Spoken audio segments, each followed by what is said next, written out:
everybody, and welcome back. Welcome to the beginning of the end of Oh, the stab me in the heart. Right? yeah, this is the beginning of the end of the SOS trilogy of seasons as we planned, and bear with us as we kind of like get our footing under us again. We're excited. It's my first time seeing these guys in cosplay costume since last time we played, which was right when it's literally like almost 2 years to the to the month, To the day, yeah. yeah. Man, that's nuts. So I don't know if you guys, before we dive into the game, thank you guys so much for always asking and always being like wondering when it was going to be coming. At the end of the second season, a lot of us had a lot of big life stuff going on. I know for me personally, I was moving across the country and there's just a lot of crap going on. But we all wanted to come back. We all wanted to finish the story. And, if we hadn't been able to do it on a stream, we would have done it in private. One way or another, we were going to like wrap this sucker up. We wanted to know. So this game means the world to me. I assume that I'm not going to speak for the three of you, but I assume also, this is a very important story. This is the game that brought us all together. This is the game that showed us what we could do with storytelling as a group, and really, this Twitch channel that we are streaming on, Pod by Night, wouldn't exist if this show didn't exist. We wouldn't be doing more vampire stuff if it wasn't for SOS and Roll For It for giving us the chance to, that 6-episode miniseries that just kind of like we all popped in and letting us do our thing. So I am absolutely thrilled and very grateful to be back STing SOS. It's surreal. There was a point where we didn't think it was going to happen. So I don't know how you guys feel, but I'm just putting that out there. Feel free. Like, I hope you guys are just as excited, or at the very least as nervous as I am. Ooh. Yes and yes. Yes Not and even yes. him. Oh, Not please. I'm here for it. Let's Really? go. Give me Let's your go. energy. Yeah. Bob. Bring Charisma it. manipulation for I fibbing. know, right? This is fine. This is fine. Yeah. It's all great. It's- It's so great. It's so good to just be back, and it's surreal to be here. Guys, if you want to support us, this Twitch channel is kind of new. We've only streamed on it a few times at this point. It's sort of a new thing for us. And any subscriptions or bits go directly toward paying this cast of this show. This is how, since this is not really a Pod by Night thing, the Patreon doesn't go toward the show. If you want to support us and support this show for the last season, subs and all that good stuff is the way to go about it. And obviously with subs, you get emotes and a badge and all that the cool Twitch benefits of doing so. This is like our big thing. We're an affiliate. Maybe with this show, we'll be able to hit partner, which will be really cool if we can get there. But either way, that's the best way you can support us there. Obviously tweeting about it and sharing it with your friends. And if you end up missing the live stream or you jump in halfway and you're curious, like how you're going to watch it after, if you're a sub to the channel, it'll be immediately available here on Twitch. But if you want to wait for free, you can go ahead and head over to youtube.com/roll4it. That is where we're going to put the VODs, because that's where the first 2 seasons can be found. Why split it up at this point? Keep it nice and organized and neat. All 3 seasons should be right there for you to watch. Oh my God, thank you for the crazy 10 It's gift happening, sub. man. It's That's happening. nuts, man. You guys are out of Yay. control, Thank man. you. Thank you. And Thank you guys so Sorry, I much. didn't want to reach interrupt partner? Mathis. I'm in chat No, trying to please, be interrupt, typing please. wise. So Take it. I don't want to keep talking, When- man. I when feel we like reach- I'm babbling. I want to hear your, Yeah. I want to get the emotions out before we play. I want to be able to, I need to get all the good feelings going. so it well, can we've had a ruin your lot of lives. gift subs, so we want to say a huge Yay. thank you to that. Thank you. Everybody that has come through on gift subs today, because that's been rolling in for the last, since we've been live. And those bits also help us as well. Bits go straight to the cast, so bits away. And I'll tell you, if you Hey, drop you a have tip a little in, goal. I've got a little goal bar down there. We're giving Mathis some extra fodder. It is the last season. We're all in at this point. So if you help us fill the goal bar on an episode, Mathis gets extra fodder to make evil, shadowy things happen. I get to fuck the party over more. It's Yay. quite simple. It's So- quite Yeah. simple. Fill the bar. I or mean, something. this is the final chapter. Who knows if the 3 of you are going to make it to the end? Who knows is going to live? I mean, It's possible. The Like puppers, season 2. the puppers are gonna live. Yeah, the puppers will live no yes. matter what. They just go somewhere else. Just the But, kindred like, might not. season 2, there were plenty of opportunities and chances where you almost all fucking kicked it, and if you Oh, didn't yeah. make it all the way through. Oh, so many times that we've come There's There's knocking a on death's lot door. of Yeah. instances. Yeah, we really pushed it. You really pushed it a few times, but you're all alive. You all played the game well, so we'll see where it ends up going from here. Is there anything I feel like I'm missing something? Let's There's highlight our something else I'm artist for a supposed to- minute. Just what? Our artist, remember? We're gonna Oh, highlight. thank highlight you. what- I was like, what I'm Sorry, occurred. that was why I didn't interrupt. Yeah, thank you. I'm babbling. So the last thing, so we got some brand new art coming for this season by our wonderful artist and layout creator, and the man is just a genius with his vision, Kirk. If you're on the Discord, which is free to join, the Pod by Night Discord, go. It's on our Twitch channel. But the Twitch subs and bits and stuff, all of that's going to be obviously paying Kirk as well for some art. So this is Ollie's art. This is an example of what you're going to be getting for Ava and Dakota. And yeah, this is incredible. When they showed that to us, we were like, holy crap, dude. Moly. Yeah. Get the rest. So I heard that's- I heard that there's a full body shot as well. If you're in the Discord, Oh. you can actually see it, and that the Dwayne Rock Johnson's arms were used to model for Ollie. So now we all have Honestly. something to Holy thirst shit. after. Yeah, exactly. Yeah, head to our Discord. Yeah. Oh, we have stream links in. Look at this. Our stream is all professional now. I didn't even notice. It's not. Dot worked all day yesterday. He worked so hard Yeah. on it. I'm so Hey, proud of you. Dot. That's yeah, man. That art, I'm so impressed. It's like realistic and surreal at the same time. Yeah, seeing modeled- Bub's it's definitely modeled eyes with our and that face. eyebrow Yes. from Yeah. underneath Oliver's mask was like a whole surreal experience. I was like, bro, whoa. Yeah. Yeah.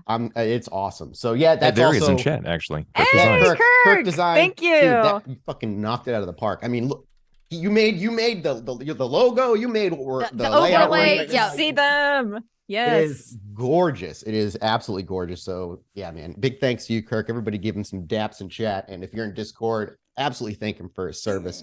And let him know by annoying him, by pinging him directly as many times as possible. I just want to make sure he knows how loved he is. Ooh, that bar Um, is filling fast. Thank you for that $25 tip. Oh, damn. I didn't even notice. Thank you. you.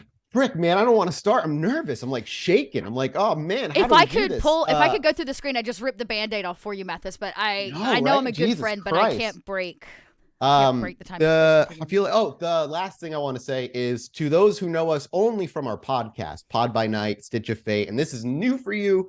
Oh, There are 2 other seasons, obviously, for you to go to watch, as we mentioned, but the big difference is the format. This is going to be much longer than what you might expect from Pod by Night or Stitch of Fate. This is not an hour-long episode. This will be a 4-hour full-on stream. That's how it will be every single Saturday until the series finishes. It is going to have 1 break at the 2-hour mark. So, 2 hours in, we're going to get like 10 minutes to go, piss, drink, all that good stuff. And then we'll be back to wrap up the show. those Obviously, stupid things that Kine have to do. Yeah, stupid, garbage, mortal shit. I mean, obviously, some episodes might end sooner or later, depending. We've had plenty of episodes end after only 2 or 3 hours just because. Or go to 5 hours. Or, yeah, and then something intense happens, or we go longer because something intense is happening and nobody wants to stop. Yeah. Woo, okay. With all that out of the way, then, I think we're good to begin. I believe we're good to begin. So I'm just gonna start. So with that, without anything else, let's You know rein what, things Mathis? in. We No, should yeah, do please. introductions. Yeah, interrupt I'm me. so sorry. We should do introductions in case people don't actually know God. who we are. Okay, all right. Well, I'll start then. Hey, Okay. my name's Mike Martin Mathis on the internet for the most part. You can find me here. I am a tabletop RPG creator here with the Pod by Night channel. As well as a podcaster in general. My main show is Chilluminati Podcast with it's a show that would fit directly into World of Darkness as seen on another show of ours called Scott Free.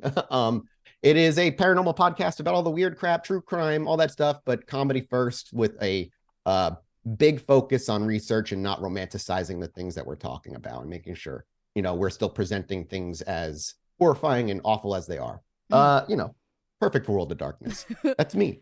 I don't know if you want to go around frame. I guess it goes. We'll go Ava next, but I should say, The shadow bar is full, Mathis. Wow, that was really fucking Wow. fast. So Oh my either gosh. you're gonna have to be able to collect multiple ones during the show, Yeah, I guess.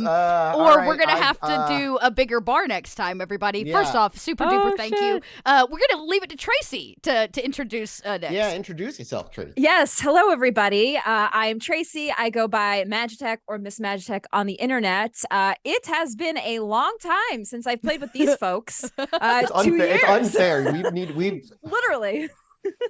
Yeah. So unlike these folks here, my lovely castmates, I have not played VTM since the last time we all played VTM together.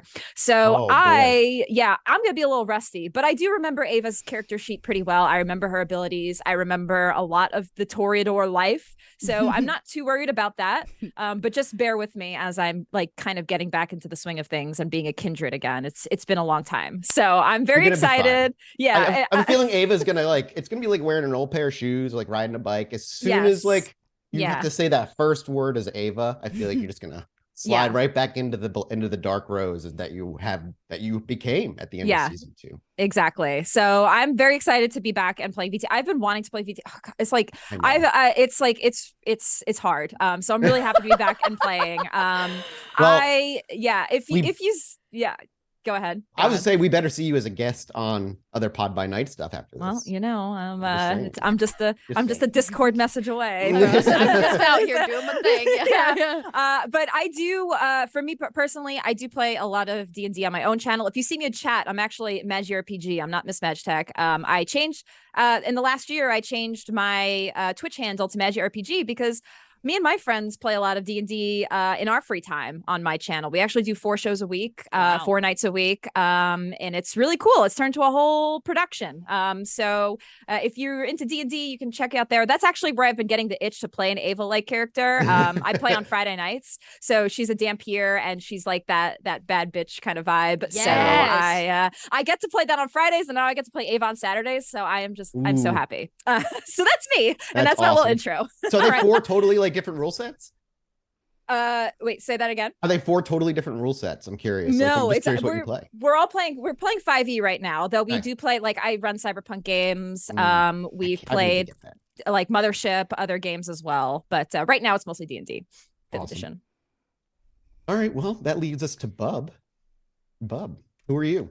I am Bub. I'm just going to keep this simple. You guys can find me over on twitch.tv/Bub Talks. I'm pretty much everywhere as that. I'm all in on the Pod by Night crew. Been working and playing along with them, well, for the last like 4.5 years at this point, guys. It's been a minute. Yeah, and man. honestly, I don't see myself stopping anytime soon. So if you like our brand of wild and weird and a little bit dark, then you've come to the right place. Just keep up the support. Only a little dark. Follow them. Well, okay, I remember how season 2 ended, you bastard. There was a lot that happened last season. My heart still hurts. All yeah, right. well, there was mistakes were made on my part, okay? Oh, well, mine too. Mine too. It's all right. But that's it, guys. Just look for Bub Talks everywhere. You can find me. Nice. Which leads us last to Dot. Yeah, y'all know who I am. I'm Dot. Your neighborhood friendly little red one. In fact, you can find me where little red dots are found online, mostly over there at Kobold Press, or diligently producing things from the background here for Pod by Night. That's pretty much my life right now. That's it. I'm hyped. Let's get. I want to gangrel. Yes. Can I gangrel? All right. So okay, do it. I already know what we're gonna do for the bar that we hit, so don't worry. It's I was about to say, fun. yeah, and I guess I'll let you know, Mathis, privately if we hit a second bar. So if we hit the $200, I'll let you know. Yeah, once we start the thank yous and stuff, you'll see those probably when we come back from break. We're not going to be like interrupting the story in the game to shout people out, but we appreciate your support. We will, thank you, and just take us a minute. Okay. With that said, are we all good to go? Ready. Boy, oh boy. And without further ado, let's rein things in, set the scene, and see what our coterie has been up to. It has been 2 long years since that last fateful meeting in the basement of a forgotten building in the dim orange glow and basic furniture of Dakota, Ollie, Ava, and most importantly, Mr. Jackson, a Ventru who has spent plenty of time and money investing in our coterie, and particularly the block where Ollie spends most of his time an agreement had been made. You knew, or at least assumed, Bella was gone. In her place, or in her body, the influence of a shadow that sit under Chicago for God knows how long. Sybil, moving her like a puppet on strings. Ava had seen plenty of visions in her day, and the three of you had stood against her in your private ways. But at the end of the day, her influence won, and Sybil seems to run Chicago. In those 2 years, Chicago has entered the beginning stages of what one might call a kindred civil war. The anarchs have gotten much bolder, perhaps funded by some unknown hand, while those within the Camarilla, as new folk step to power, those who once were start striving to regain. New Primogen council members have to prove oneself, as Sun had just taken his seat 2 years prior where we left off. That chaos has not truly slowed down, though on the outside, polite politics are all that is seen. But in the shadows, knives are drawn and pointed at each other's backs, something Ava has gotten rather familiar with. But in that time, you've seen great strides within your private funding. Mr. Jackson has taken you under his wing and up to this point truly held to his word every step of the way. Respect is something he gives you openly and trusts you plainly with very dangerous operations and important ones, seating places and people where they need to be sat for when the time comes for him to ascend and usurp the throne. He'll need those in position to reinforce his claim. And in that, you've all helped. But for Dakota, we've seen the return of the gangrel. For Ollie, we've seen him become sort of a right hand for Mr. Jackson. And for Ava, keeping and weeding her way through the rose garden, finding those that are important and plucking the information of the current state of affairs of Camarilla politics from their ears. All of this gives Jackson the advantage he needs to hold toe against Sybil's influence. But kindred war is quiet. It is fought with words, movements, and political assuations. Killing happens only when need to be done, and if it is blamed on something else, through something else, through something else, and someone. Never truly able to be traced back to the kindred who may have called for the death.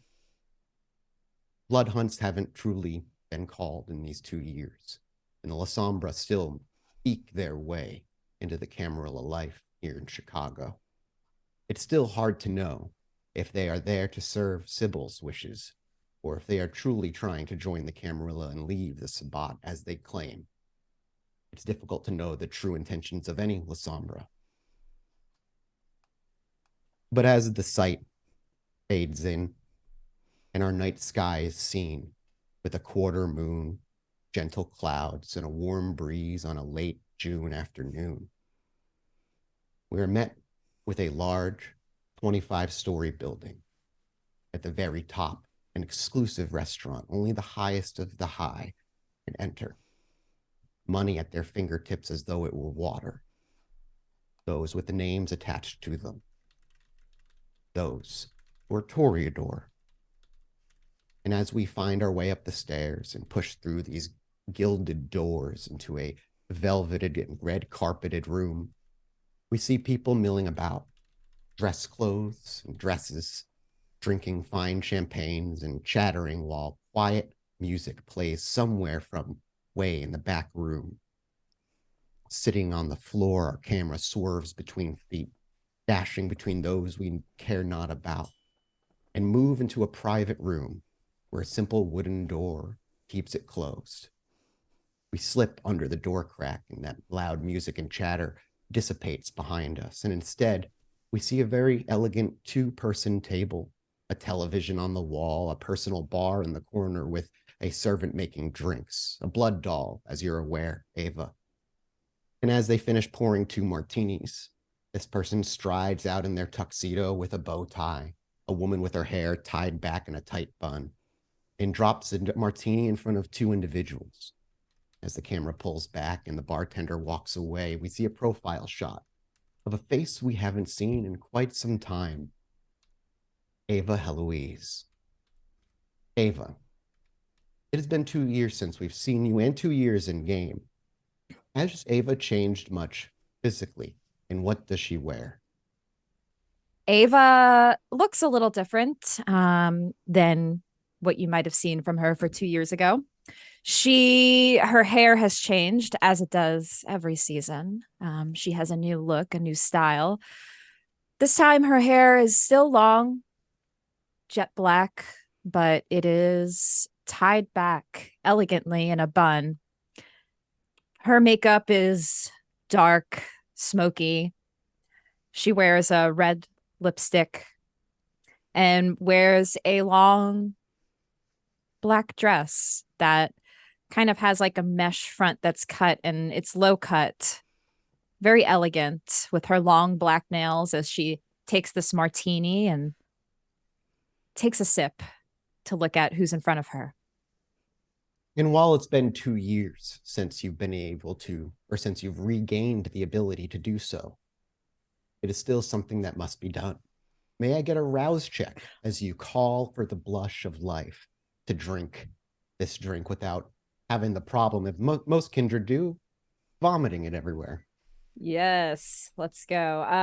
Rouse. Let's see if we can find it on the new sheet. Yeah, I haven't get used used to this that sheet. character sheet again. I know. I haven't used this newer sheet. We used to use the old sheet. All right, gang. I'll look. Hang on. Gang, you're gonna have to help me. Yeah, because I forget that you're not used What to are we the looking new for? sheets. She's looking for the rouse? rouse button. At the very, I believe it's near your hunger. It's under hunger. It's right under hunger. Yep. Where your hunger Underneath the is skills, listed. scroll down a It's bit. very small. So look under your far left. Oh shit! skill Yeah, that bar. is really small. Yeah. Got it. Did that? It looks... You gained a hunger. That's fine. Okay, I did gain gain a hunger. hunger. Okay.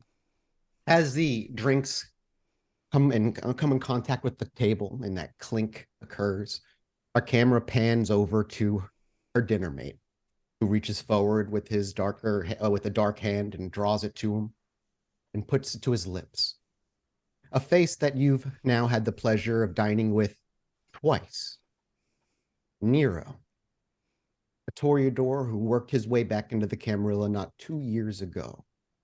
The mysteries of his return have been interesting.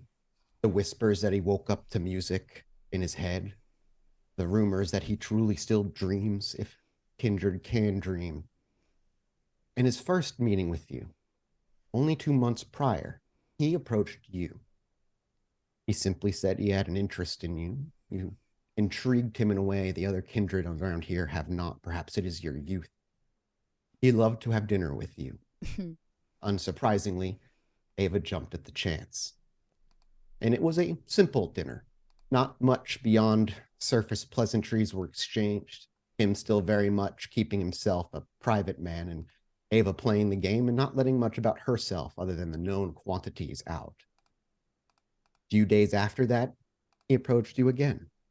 And now you sit in a room where just behind you, other than the bartender, sits a small 3-person band. They begin to play quiet Albanian folk music. He takes a sip from his drink, and it's hard to know if he looks satisfied or not. His stoic gaze has never truly changed. But he looks up to you, and you take it and sees you take a sip. Mm-hmm.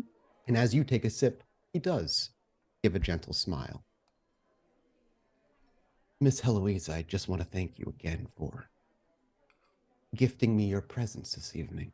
It has been entertaining to speak with somebody of this generation. Oh, has it been? He goes and sips for his martini another time, places it back on the table, and he waves the bartender away. They quietly leave, but the musicians stay, and they continue to play.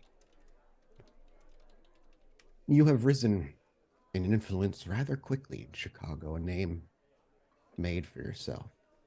Not many kindred are able to do that, even when it was my And he cuts himself short at that moment. Miss Eloise, are you a fan of music? I love music. What about classical? One of my favorites. He looks down to his martini. He runs his index finger along the rim, brings it to his lip, and licks what little martini he could get from it. A song has been stuck in my head for quite some time now, Miss Heloise. What song would that be? Claire de Lune. Are you familiar with it? The name does ring a bell. He nods to that.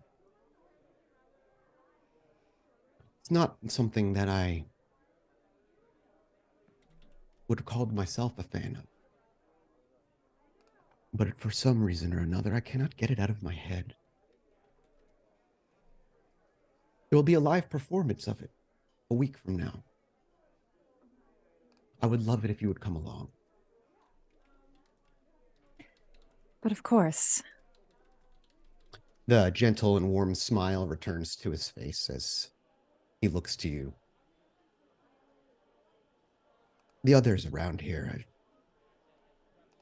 made every open effort to sway my opinion of them. It grows tiresome. What is your opinion of them? He very gently shakes his head and moves to spin the glass between his thumb and his index finger at its base. Spins it gently. I do not hate nor like them, if I'm honest. I tire of the games. When I put myself into my long rest, I had hoped that when I returned, those games would have been left behind, or at least not focused on me, and yet, fear simply because of my age and disappearance. People play at my desires, try to pull me in their direction.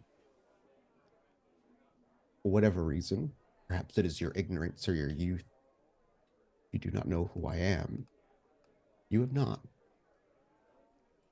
And that has been refreshing to have true conversation. I never would have found myself enjoying a neonate's company. But he cuts and he goes, but, and he cuts himself short. I enjoy being proven wrong. Ava just smiles, a very sly smile when he says that, and takes another sip of her drink. He goes and sips his as well, but he lets the silence hang. He waits. How long would Ava let the silence sit? Would she speak to him of any questions? I'm curious. So normally Ava would, but she's kind of gotten this feeling from Nero that he is quiet. He enjoys the silence. So she plays into that and remains silent as well. And just kind of normally, yes, she would try to break some sort of awkward silence, but she doesn't actually find this too awkward. And your suspicions of Nero are correct. He too does not find the silence awkward. He enjoys looking into your eyes and drinking, looks over and enjoys the room, but truly seems to allow himself to relax. His shoulder and his posture to your eye around social creatures such as yourself are easy to detect. They're loose, relaxed. While he doesn't slouch, he's not one with bad manners. He is not tense nor anxious around you. And he seems to just intoxicate himself on the silence and the calm. An hour or so goes by before you have a thought. Perhaps you just got caught up in the conversation, the company of Nero. He doesn't give his private company to many. There's an important event happening this evening.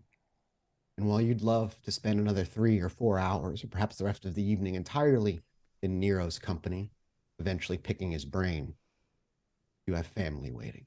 Mm-hmm. And just with that, I do raise my glass to him to cheers, and I say, well, I would love to spend more time with you, but I do have another date. But His I do look forward to ours soon. his look doesn't sour. He doesn't look disappointed.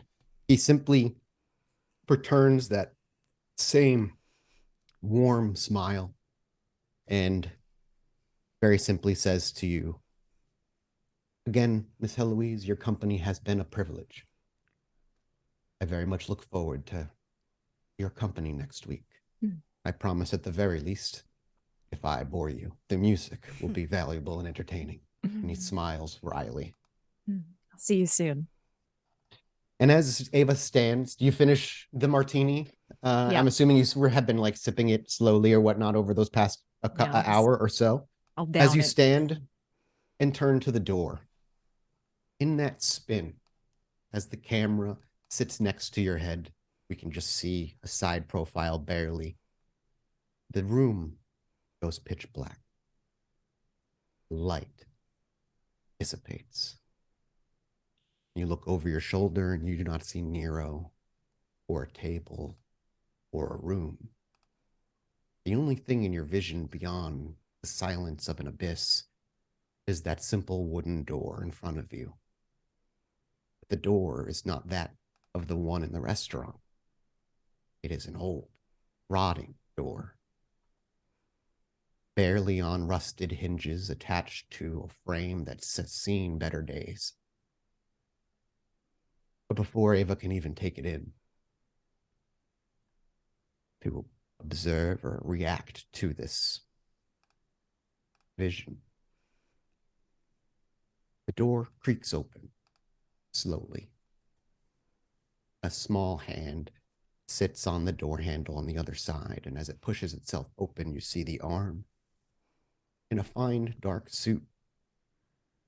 You follow its wrist up its shoulder to a face you haven't seen in quite some time. I believe you know the face. Don't Ava. you say it. Don't you say it. I'm going to make you say it. Who Is do it- we see at the door? Is it Saito? It is Saito. Oh my God. Rowan, does that be episode 1 of our new season? Oh my Oh, God. rip. His eyes meet yours, but his expression never changes. And when the door fully swings open and you see him, you only lock eyes for a few seconds before he turns. And with a single step, he is swallowed by the darkness. Does Ava do anything? I will try to reach out to grab him if I can. And as Ava maybe takes a hurried step or two forward, reaching out with her, you righty or lefty? Is Ava righty or lefty? I don't think I ever asked. Probably a righty. We see her throw her right hand out, grasping as best she can, her fingers outstretched. But as soon as you close your wrist around what you hope is his hand, the darkness dissipates, and you are sat in the room you were. Stood there, arm not outstretched. You have simply been standing there for a few moments, as far as you can tell. You have been having visions, Ava. You have always had visions. The past 2 years in particular, they have been much more frequent. But never once have you seen Saito's face in one. Well, I am shaken now. Like Ava's shaken by that. Do you take a moment? Do you notably hesitate? Oh, do I? I'm still in the room with Nero. Yes, exactly. But why I ask? I know. Shit. I would.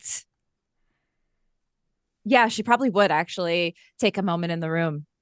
Then Nero would ask quietly, "Is everything all right, Miss Heloise?" Yes. Just thinking in silence again. May I please get from you a resolve intelligence roll? Yes. That is...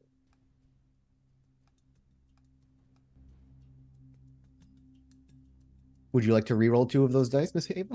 Or would you like to just sit on the 1 success?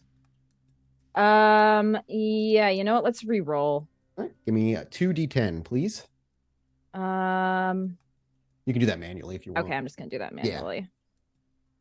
Oh, Nope. Unfortunate, but no. With 1 success, nothing is noted. Ava gathers herself and takes a confident step forward. While she may be on the inside, a little shaken and surprised, Ava is a master of composure. And it takes but an instant for that physical hesitation to disappear and for Ava to step into her toreador role and open the door to the Rose Gardens party.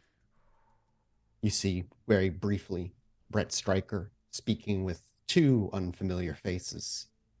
Mortals, you're sure. And the reason you think so is because recently Brett has been known to seemingly take a couple of mortals for the night, and those mortals seem to go missing. Nobody seems to ask why or how. Nobody seems to care. But it's something that's been flying around as a rumor within the Rose Garden.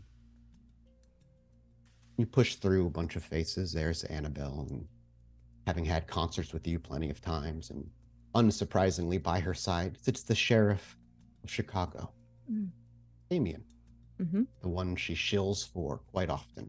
But you have time for none of this. Yep. And as Ava steps out that door and it clicks shut, the sounds and the view of the party dissipate. Ollie, tonight is a night of business, as it has been many nights for you very recently. Jackson has found and taken quite an interest in you. A Nosferatu who suits the role of a Ventru is not often found, and one that can be trusted even less so. Beyond your unique nature, Ollie is a man of his word, a man of honor. No secrets, just hard work. And that, unsurprisingly to Ollie, is rare. And so the value found in you and the trust he found in you came quickly. Almost as quick as it came for Dakota, though his trust in Ava took much longer. But tonight, you are to meet an individual by the name of Genghis. Mr. Jackson has informed you that he is a rather prominent anarch figure, one that others may call a terrorist. But in that, there is value. And a trade is to happen. This anarch terrorist is also well connected to some of the gun runners in Chicago. And Jackson is looking for a fresh supply. In turn, Genghis believes he's getting inside information on where the weakest points for the Camarilla are. What he is unaware of is that this too benefits Mr. Jackson. He wants you to direct him, feed him information closer to the rack. Jackson wants to see Bella's hunting grounds and those of the higher-ups disturbed, put on stress and locked down. He believes beyond showing weakness with the prince's leadership, that he himself will begin to sow distrust amongst those in the Camarilla. Oop, sorry, heard coughing. Dot, I hear you. I'll continue from that last sentence there. He believes that if feeding becomes restricted, if feeding becomes difficult, perhaps the Primogen Council will start having infighting, and they'll be more lenient towards seeing a different leadership installed. the first seed of the last plans to shake and crack the foundation of the Camarilla. And in that, he gives you freedom to negotiate how, where, and when you want, with whom you want. He trusts that you don't need to be observed or quietly watched by cameras. You have proven that is not necessary. And so when business needs be done, does Ollie take this sort of business to a particular place? To a particular location.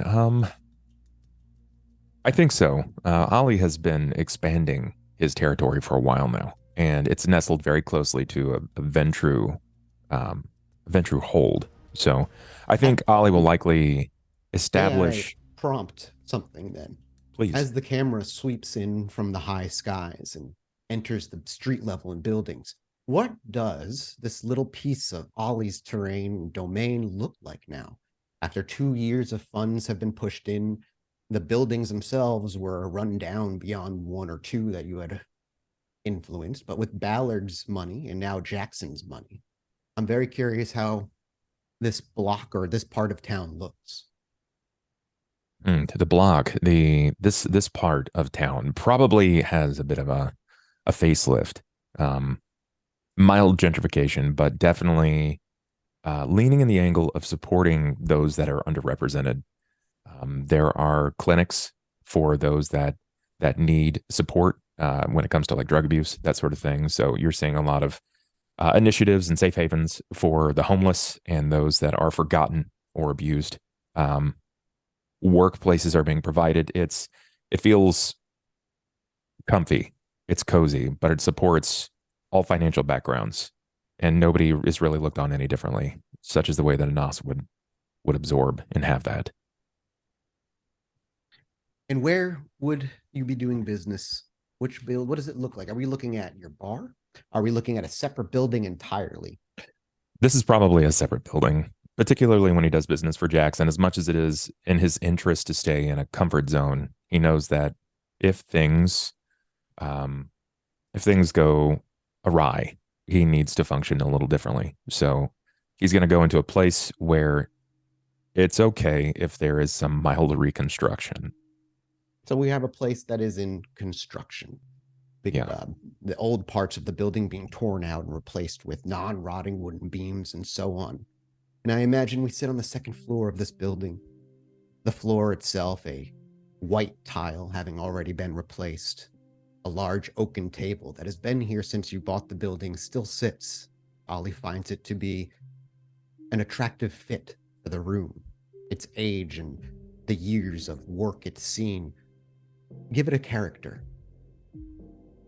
You sit on the backside of that table, sat in a chair. I want to know what Ollie looks like, but do not forget to inform me what or who may be beside you. Ollie sits with his back pressed firmly against the iron chair that's behind this oaken table. He has his vest folded neatly across the top of it, just in case things go awry. It's a very expensive vest, and he doesn't want to mess that up, especially since he knows that he has a very important moment later in the evening with family. He has a black pressed button-down shirt that seems to almost barely fit, like it was painted on his body. The sleeves are rolled up, and there's a button that is festooned at the elbow of each arm. He has nice pressed wine red pants that are crossed over with black, almost charcoal black shoes that seem to completely behoove his feet. Next to him is a male jaguar. It is not black like Chianta, Kay as he's come to call her. This is a different one. This is Othello. He calls him O. O lays comfortably at his feet as he sits and waits, and he's informed Chianta to lie in the darkness and wait. Chianta has become quite good at staying hidden with the abilities gifted to her, having been with you now for so long.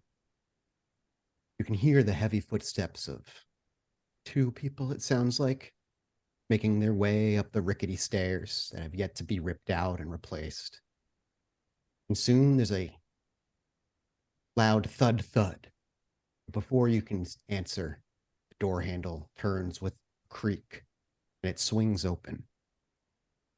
The first one to step in with a jean vest and white t-shirt underneath, with long baggy khaki pants ripped and dirtied from long use, and worker boots that are pulled up over them, is the man you've been looking to speak with. You've had this meeting planned for a couple of weeks now. Genghis. His hair is in a tall mohawk, pitch black. Tattoos run up both the sides of his arms. And as he pulls over to this chair, he yanks out what I imagine is a wooden chair, perhaps for him to sit in. Yeah, Ollie would And stand in a manner of respect. as he pulls the chair out and we see Ollie stand, and behind him follows another young man. This one looks barely 20, if he is even that. In his hand, by his belt, is a gun, a pistol. It is not drawn. However, he does have his palm laid gently upon it. Genghis looks to you. Do you outstretch your hand for a handshake or no? I will, yes.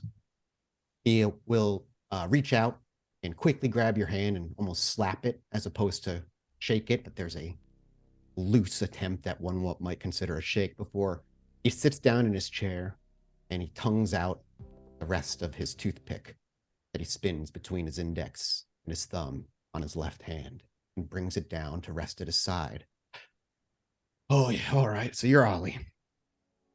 Yeah, I'm Ollie. Does Ollie You say? must be Genghis.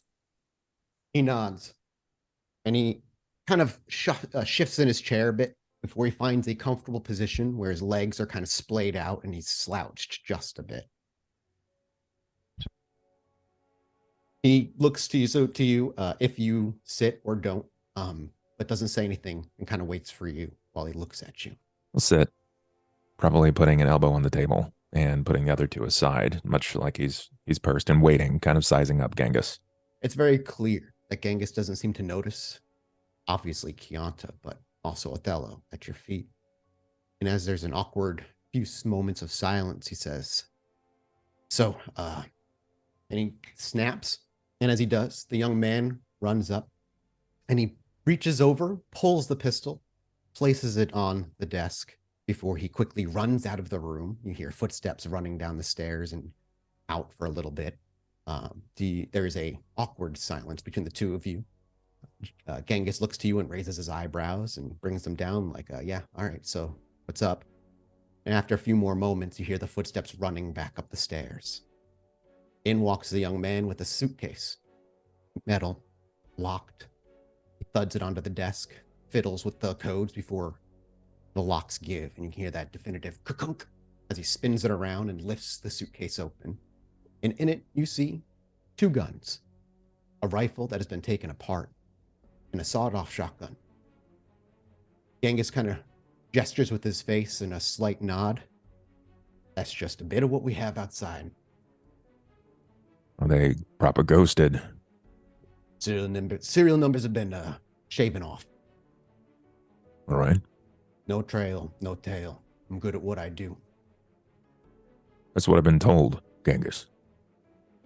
But what you have is much more valuable than a handful of bullets and guns. Before we get there, may I ask you a question, if you don't mind? Of course. By all means. Ask away. He leans in, his elbows lean onto the table, and Ollie as does the same. he looks to you and he goes, what is a nos? Like you, who's got it all. Really, really well made. Turn it against their benefactors for. Just doesn't make sense. Well, you gotta be familiar with the Low Clans. Are you pretty familiar with us? He nods. Yeah, I'm familiar with that bullshit term. Well, we're not real, represented. And sometimes you gotta punch up to remind people that you're here, where you're from, and where you intend to be.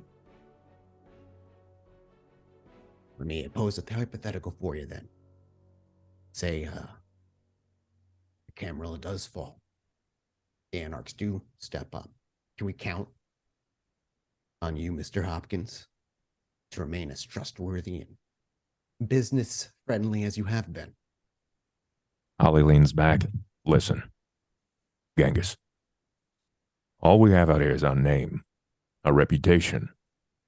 We're alive forever, unless we fuck around and find out. I'm not in that business. I'm gonna stay around for a while. You see, Genghis, I'm an institution. I intend to remain that way. And I may not represent the Camarilla. Likely won't represent the Anarchs. I'm somewhere in between. I'm my own middleman. And he actually does give like a chuckle to that, and he goes, "That's why I think I like you, and why McTavish don't." Yeah, I'm not exactly fond of a guy like McTavish. I've seen and heard what he's been doing with that kid. And that shit ain't right.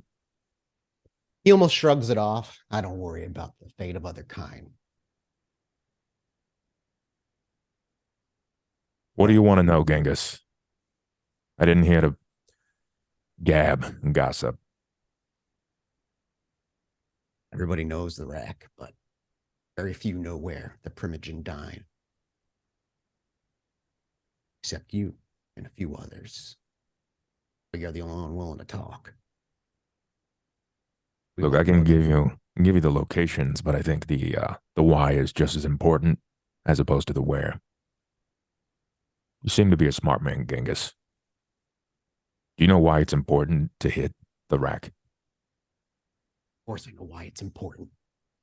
It's where they feed. It's where everybody finds themselves their sanity. And with that deprived of them, they might be ripping themselves apart from the inside if we're lucky. That's right. Got to destabilize the current. He nods. Damn right. This is a big hit. We've taken out small places, but nothing that's actually ever made more than a nuisance or a bother to the Camarilla. This will be the first time they get what's fucking coming to them. And we get the respect we deserve. And that I can appreciate. So as long as we can keep this what it is, respectful, and with some honor, we can continue doing this business. Is that fine with you, Genghis? He nods, and kind of raises an invisible glass in like a cheers motion. Ollie will nod. No, you probably won't hear from me for a while. You know, gotta keep my head low. I can imagine, just like myself. I never seen your face. I don't know fuck your name. Never seen each other before. I took the liberty of having someone else write this. It's not in my handwriting, but you can find your way there. These are the addresses, places that you can hit, times that you can hit. Ollie scribbles down a few notes. The notable clubs that sit are the ones Ava has been lucky enough to dine at a few times, and Dakota and Ollie rejected a few times. And slid over, and he looks and nods before he just throws it in his pocket and stands, tosses the toothpick between his teeth, and he reaches his hand out this time, but this time with enthusiasm. I shake his hand briefly. As you grab his hand to shake it and you pull away, he goes, "You know, we were real damn curious why a Nosferatu sat at the edge of territory, kept working with the Cam, who very clearly fucking insulted him. Now it's all making sense." And he smiles. "I can't wait to do business with you in the future there, bud." Ollie he doesn't say anything to him. He just keeps watch. As he turns to walk away with his back to you, goes, "Oh, and rumor has it, over in the next door building, one of the rooms, it's a whole bunch of fucking guns somebody forgot." He walks out the door and it clicks shut behind him. The camera slowly turns back to Ollie, who was standing and watching. Calls to K. Hmm? He calls to K and O. They We gotta find some one guns. rouses by your feet with a like a gentle, deep purr, while Chianta steps out of the shadows as though written in ink, pulled from the inkwell. There she stands. Let's go find those guns. Chianta walks up to you and, in a typical cat fashion, sharks around your legs, and they follow in suit. O on your left, and K on your right. We see Ollie follow us to the next building, and there, as his word was given, was a pile of boxed and suitcased arms, ammunition. What he promised. When confirmed, the camera snaps back outside of the building. Ollie has family to see. The sounds of the outside dissipate, the cars honking and sirens distant. Instead, we're met with an uproar of voices and shouting and cheers. Those sounds are met with faces, 20 or 30 or so people. Ollie, before obviously your character arrives, what does this place look like? The place in question is Yeah. the Fighting pit? Yeah, it's the fighting pit. It's been dirted out. We're in the furthest steps. It's past the basement of the lights out pub, and it's been dirted out, sconced in ways that it can show illumination but not give too much away. There are some overhead lights, but not enough to sort of reveal the outskirts. So if people want to watch on, they can with peace. It's protected. There are a few pillars, but mostly it's freestanding. Anyone can come, anyone can go. They can squash any quabbles they may have. It gets messy, but no use of disciplines. And as the camera enters through the front door, pushing through the shoulders of faces and feet, different kindred and kind, and perhaps other supernaturals that nobody is aware are there, our camera follows, and as it does, we realize at the last moment that we've been following Ava, pushing her way through the crowd, rushing up to the edge. Already standing there, maybe 10 or 15 feet to your left, is Ollie. His arms are crossed, and he watches too. The two of you, of course, catch eyes, but the roar of the crowd and money being handed around for bets is too much for the two of you to even do more than nod or wave. The crowd being drawn to the center, so too is our vision, flown down into the pit, and quickly to a figure where we only see their hand for a moment, fist clenched with blood caked on the knuckles. But it draws back, slowly, to reveal a profile shot of another familiar face, before the camera swings to the front, where we see Dakota, punched and in fighting form. What does Dakota look like after 2 years, Dot? I'd say right now Dakota's a bit of a mess. She's in the middle of a fighting pit, so maybe not at her peak, but you can see she's wearing a pair of just like black leggings, simple, easy to move in, and a tank top. And from under the tank top, you can see that her body is now covered in tattoos. Her back, up her neck, down her arms. You can imagine that what is not seen is matching. I imagine, is there a theme to those tattoos? Is there much of like, or do we simply just get a glimpse and see that there are tattoos? But for people that like that kind of iconography, one, you note it's probably the same artist for her whole body, so there is at least an aesthetic similarity. I would say probably so. There's a lot of themes of like wolves, moons, skulls, death, maybe even somewhere on her back there's a large symbol for like female or woman power. Because Dakota. But yeah, there's it's kind of a large piece, and when it's done by a single artist, they can really take the time to map it, even though it's multiple scenes or multiple imagery. And your dreads, They have changed slightly, have they? They not? have. Dakota has tried to get them under control, as much as say you can control a gangrel. She's oiled them so they're not as frizzy. She's added more. I hate to use the term bling. There's like more jewelry in it, right? Stones and kind of nicer gold wrappings. You can tell that she's taken certain pieces and added some color to. She's not necessarily dressed in all black anymore. There's some slight differences, but of course she still has the same combat boots because these boots are made for walking. So she can't get rid of her iconic boots. But right now she seems to, if she was wearing something, she's probably taken it off since she's in the pit. But yeah, she's attempting at this point probably what makeup she had on is all running between the blood and the. I guess she doesn't really sweat, but it's No. she's a bit of a mess right now. She's busy. Certain. And what she's busy with is what we see next as we swing around to get behind Dakota, sitting just over her shoulder.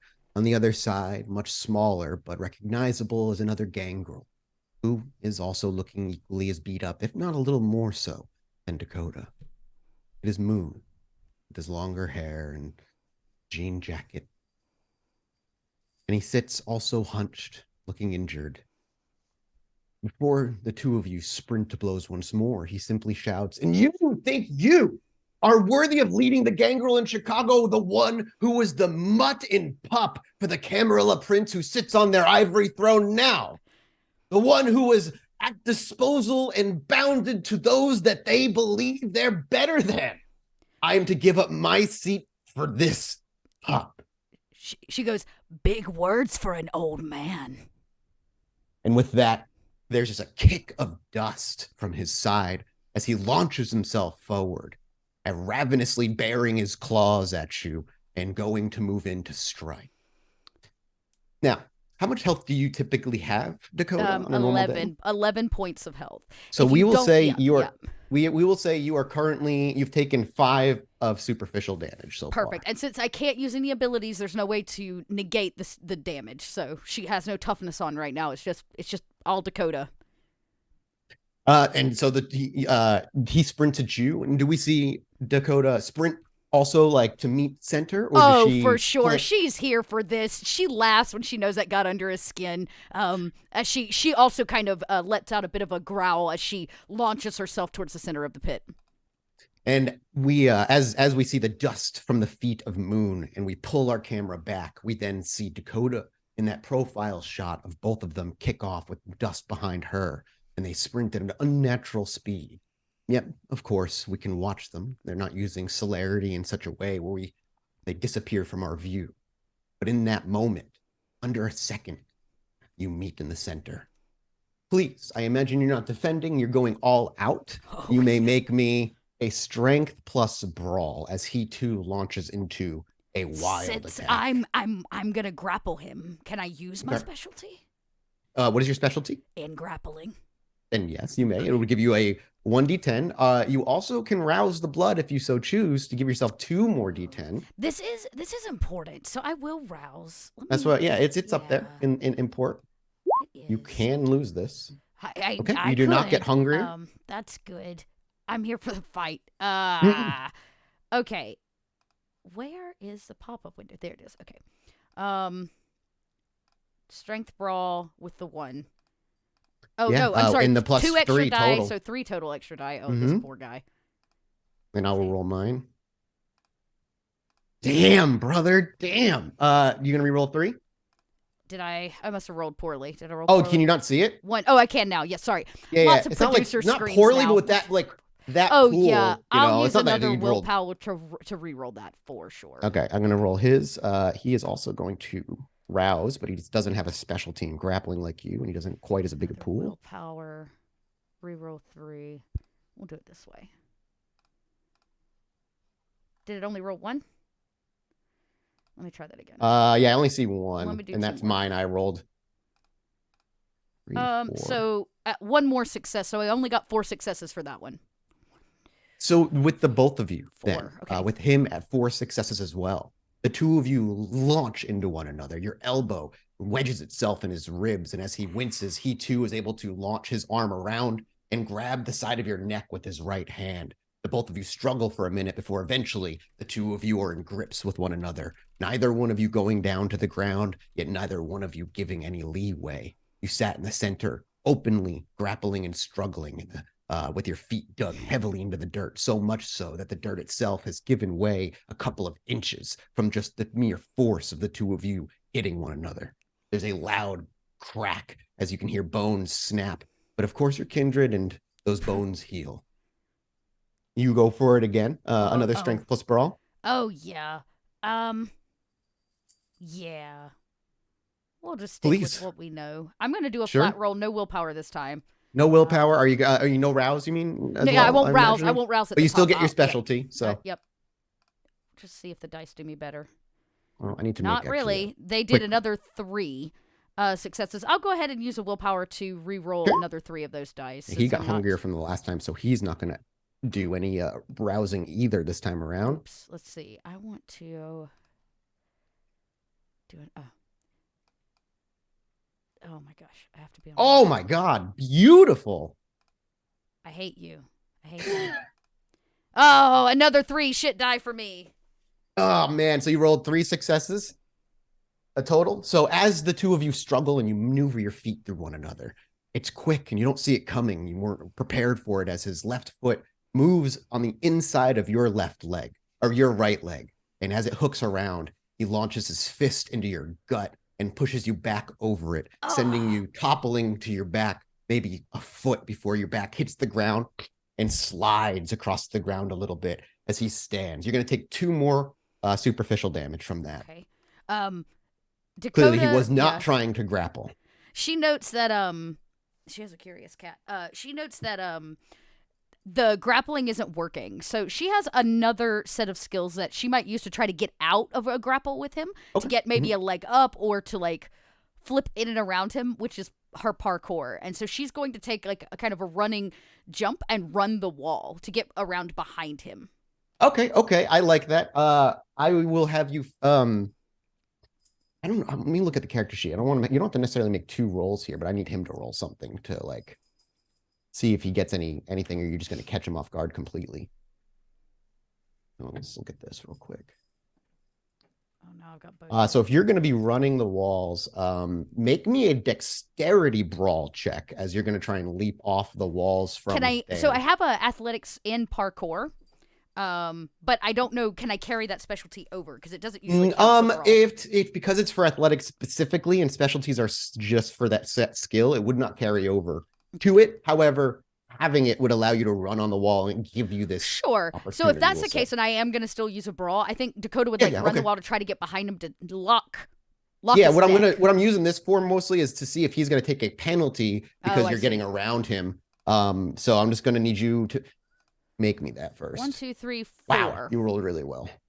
Okay, first I'm going to roll a wits awareness for him to see if he even picks it up. Probably not with his. He's not very witty or aware. That's not it.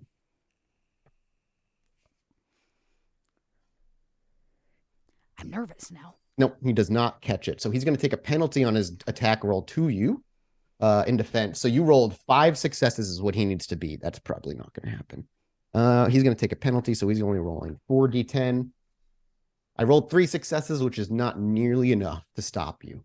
And so we see exactly that. Dakota launches herself, but in the moment, it looks like it's going toward him. But in the last second, she breaks to the right, quickly takes a couple of steps on the rickety metal wall that hears the thumping of her boots against it, the clanging of tin. And as she takes just maybe 3 or 4 steps, she launches herself from that wall like an arrow flying. And as you do so, you tackle him from the back, slamming him face first into the dirt that kicks up with the bits of blood mixed in. And the entire crowd roars in excitement with jeers and shouting, some people booing mixed in as well. However, the majority of the people seem to be enthralled with what just happened there. He struggles for a minute, but you're able to lay your knee onto his back. You keep your right hand on the back of his head and his legs pinned down with your left hand. You have him down. Okay. I think she would like lean down to make everybody think she's like jeering in his ear and probably like egging it on, but she's actually like, "Hey, I'm really sorry about this. You can call it whenever you want." Oh, you hear him growl at you openly. Okay. And there's a moment where it feels as though that growl, though it is from his vocal cords, runs down your spine and plucks at your beast. You hear the beast and feel it rouse. You worked and you know your beast rather well now. And as it rouses, he sees that, or it seems to, the beast sees or feels that to be almost a direct primal challenge. Okay. You could, in this moment, if you choose to, ride the wave. You don't have to. This is an optional frenzy. You're not frenzying. There's no frenzy roll, but there is an opportunity here for you. Not gonna try to frenzy, if at all. Okay, cool. So you she don't just want wants to put him down. So while she's kind of got him, she goes, "Okay, I gave you a chance." And she just starts elbowing him in the skull, just like fucking go. So as you got. Shit. You also have your hand on him too. You could like slam his face in the ground. Slam his face in the ground. Like I'm just trying to get him to tap out, basically. So you go ahead and make me another strength brawl here. He's gonna take a massive penalty, as he's gonna try to get free. Well, not a massive penalty, but a penalty. Oh my god. I'm not even rolling. That was 7. Just tap out. Yeah, so I'm not rolling. You criticaled. So we see as the crowd and Ava, of course, and Ollie see as she's pinned him down, she actually leans in and she does whisper. There's something said. You can't hear the whispering, but it just looks like the visual, obviously, of her saying something. And then she sits back up and then begins to relentlessly grab his hair, pull his face up, and slam it into the ground, and then up and slam it into the ground. With every pull, there's a moment where she looks at him, sees if he does anything, and every time his face comes up, there's more blood. The first time his nose is clearly broken. The second time his orbital bone is snapped on his left eye and is all immediately bruised and bloated. Then he pulls up again and teeth are missing until eventually you slam him into torpor. I stand up. He never truly gave up. I stand up probably with like a chunk of his hair in this Yeah, hand. absolutely. Just embedded in your fingernails. I toss my arms in the air. She fucking did it. As she turns to the crowd, you see people jumping up and fist pumping their hands on the rails as they lift themselves up, and other people are booing. You can see some spit flying at you. Garbage mixed with money is thrown basically out there. Some full beer cans are actually thrown out. And there is genuine celebration that just erupts from the people that were watching. A majority of the people watching were gangrels, of course. This fight was sanctioned in a way that only gangrels can. You are now what is considered pack leader here in Chicago. Dakota can call for gathers. In many ways, Dakota slipped into that role last season. There were just not many gangrel who were returning. But over the past 2 years, as Chicago's power influence has shifted, the gangrel started coming back. And at the end of season 2, we saw Dakota calling her first gather. But Moon was still technically seen as lead. Tonight was the fight to see if that stayed the same. It did not. As you jump up and down, showing his hair and cheering. I tie it into my dreads because that's what I do. So it's now mine. I pick up a beer can that hit the ground and like chug it and crush it. Toss my arm back in socket. You know, the show off bullshit. From the sidelines where the entrance to the pits are, out bounding come 2 familiar dogs. Rushing forward as they jump at Dakota, lapping it up and licking you, pushing you to the ground. There's genuine happiness. As out of curiosity, how are Ollie and Ava? Are they celebrating? Are they cheering? Are they just standing there proudly? Is it just like you join the crowd and start shouting? I'm just curious what the two of you look like during the festivities, as the two of you are also very clearly the best dressed amongst the entire crowd. Yeah. I like to think like Ava looks out of place, but like people don't, she's here often. So like the regulars don't like think it's weird that she's there. But she definitely she stands out, but it isn't like a weird thing. Like everybody kind of just, lets her do her thing. But she's standing there and she's just she's clapping kind of like, and smiling. She's not like rowdy like the rest of the crowd, but she's definitely proud. So she's clapping. I love it. What about Ollie? I think Ollie's still standing there with his arms crossed, but if you know Ollie, you can see that his prosthetic is lifted just Mm. enough to show that he's smiling like as big as he possibly can. Mm-hmm.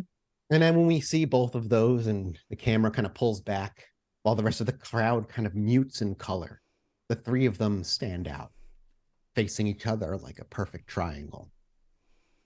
And then it fades to black. Where would the three of you typically gather? Now, I know, obviously, there are two places that kind of jump to the mind. Your movie theater, of course, that has been renovated and used, but there's also the Lights Out pub, which is a place that you all gather typically as well. And it's just upstairs.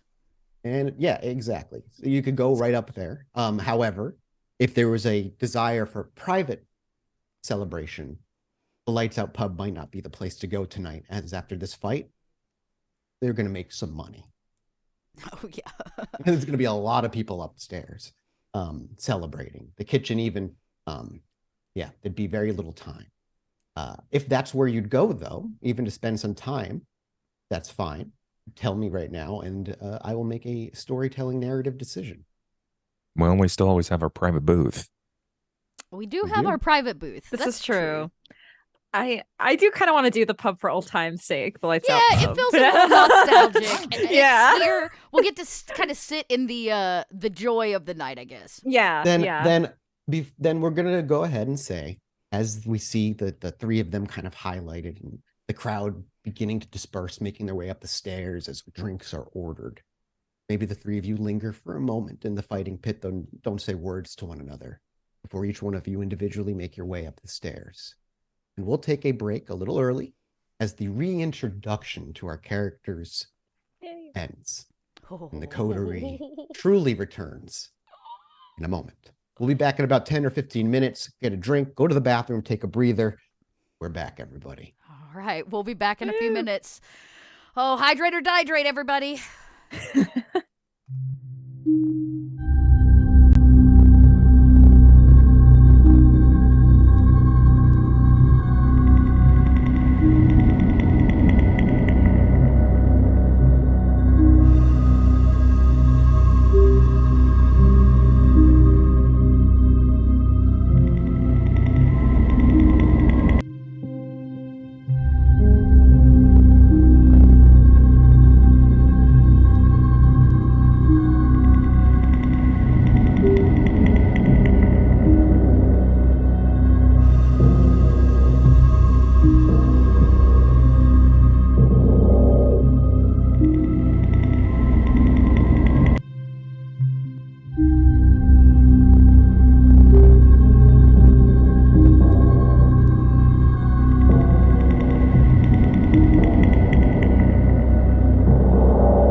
Hey, welcome back. Welcome back from break, everybody. How was your break? Did you enjoy it? I did. I I peed. humaned.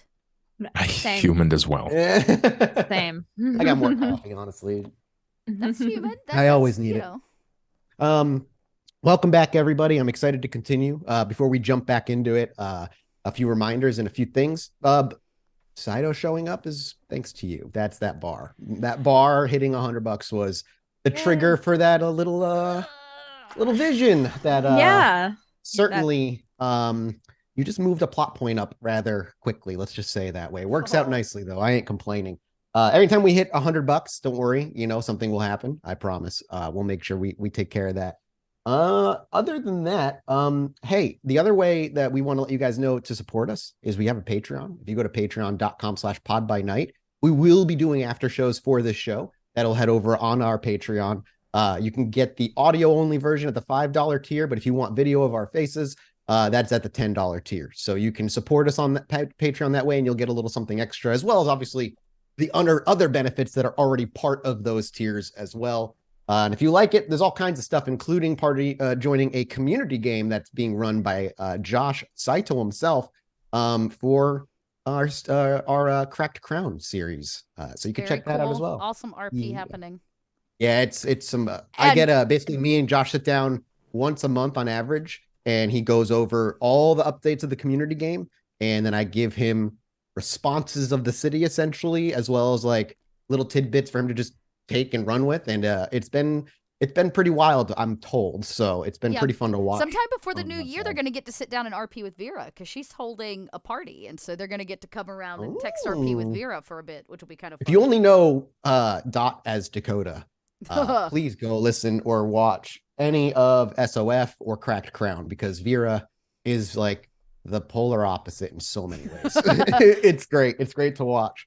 But to break down further that game, right? The point of that game isn't just to play VTM. It's because it has live impact over Cracked Crown's performance. Yep. So if you want to change the landscape of the way that Cracked Crown performs and plays out, that's a way to do it in live and in game format. Yep. And while you don't need to know any of the community game to watch the show, for the people who listen to watch the show, plenty of Easter eggs that only make sense. Well, I mean, like if you're listening to it, it makes sense in terms of a description of what's going on. But if you're part of the community game, some of those might have deeper context, shall we say, than they would otherwise. Deep cuts. Deep cuts. Lots of little tiny references to some vague things that may or may not have happened in the community game. Okay, but other than that, man, before we get back into it, it feels good to get the characters out and out of the way and reintroduced to see where they're at.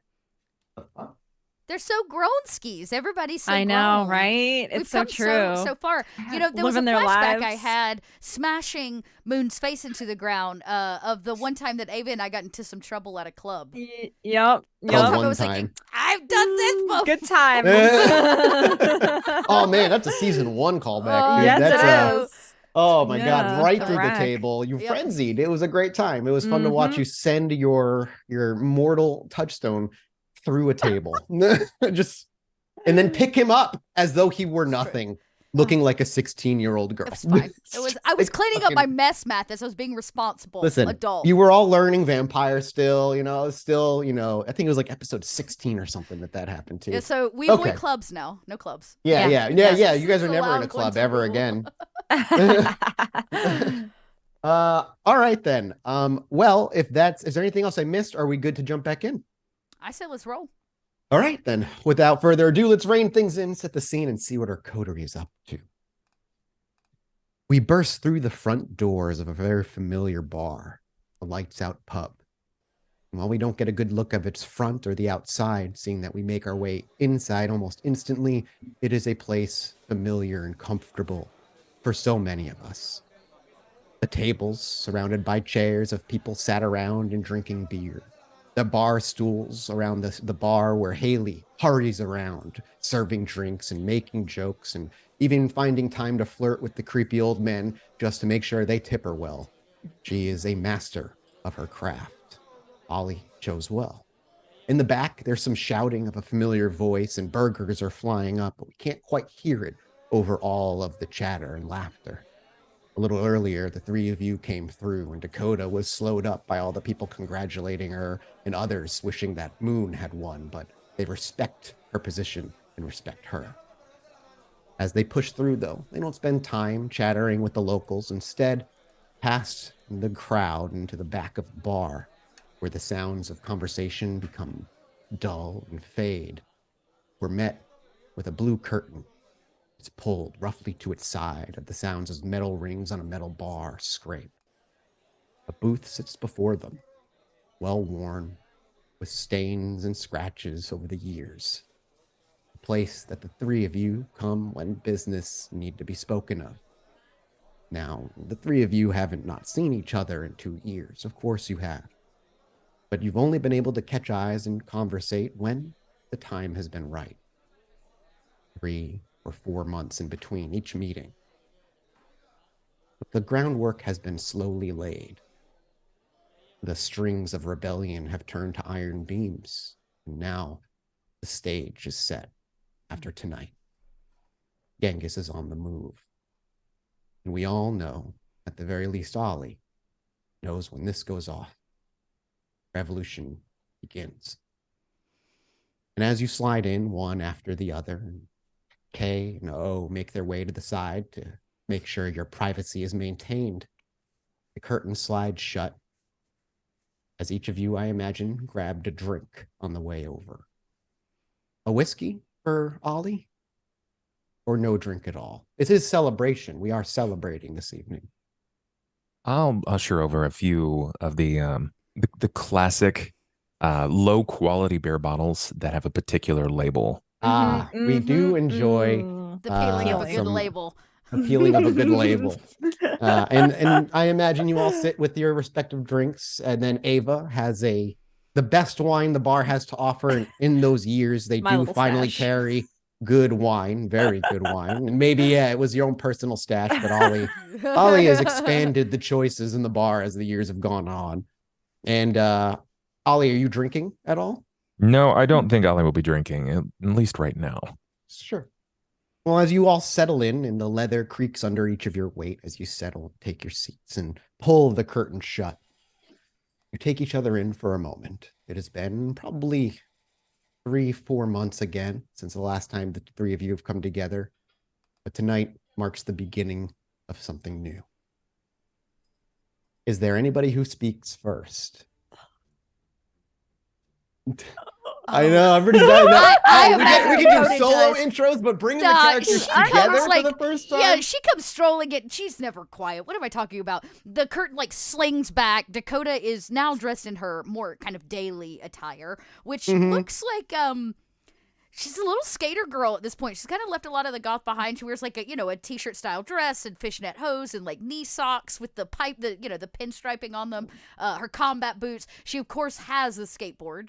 She leaves outside the booth propped with baby chorus hand scratched into it or something like that. Did Dakota wash the blood off of her knuckles or anything? Did she take the time to wash her blood off, or she just changed clothes and she's good?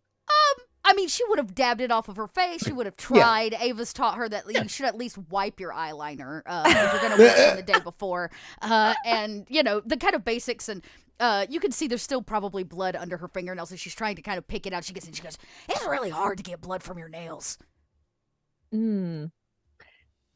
It is, yes. There's that sarcastic reply from Ava, as though, it's just not the most common phrase to start a conversation, but hey, it is Dakota.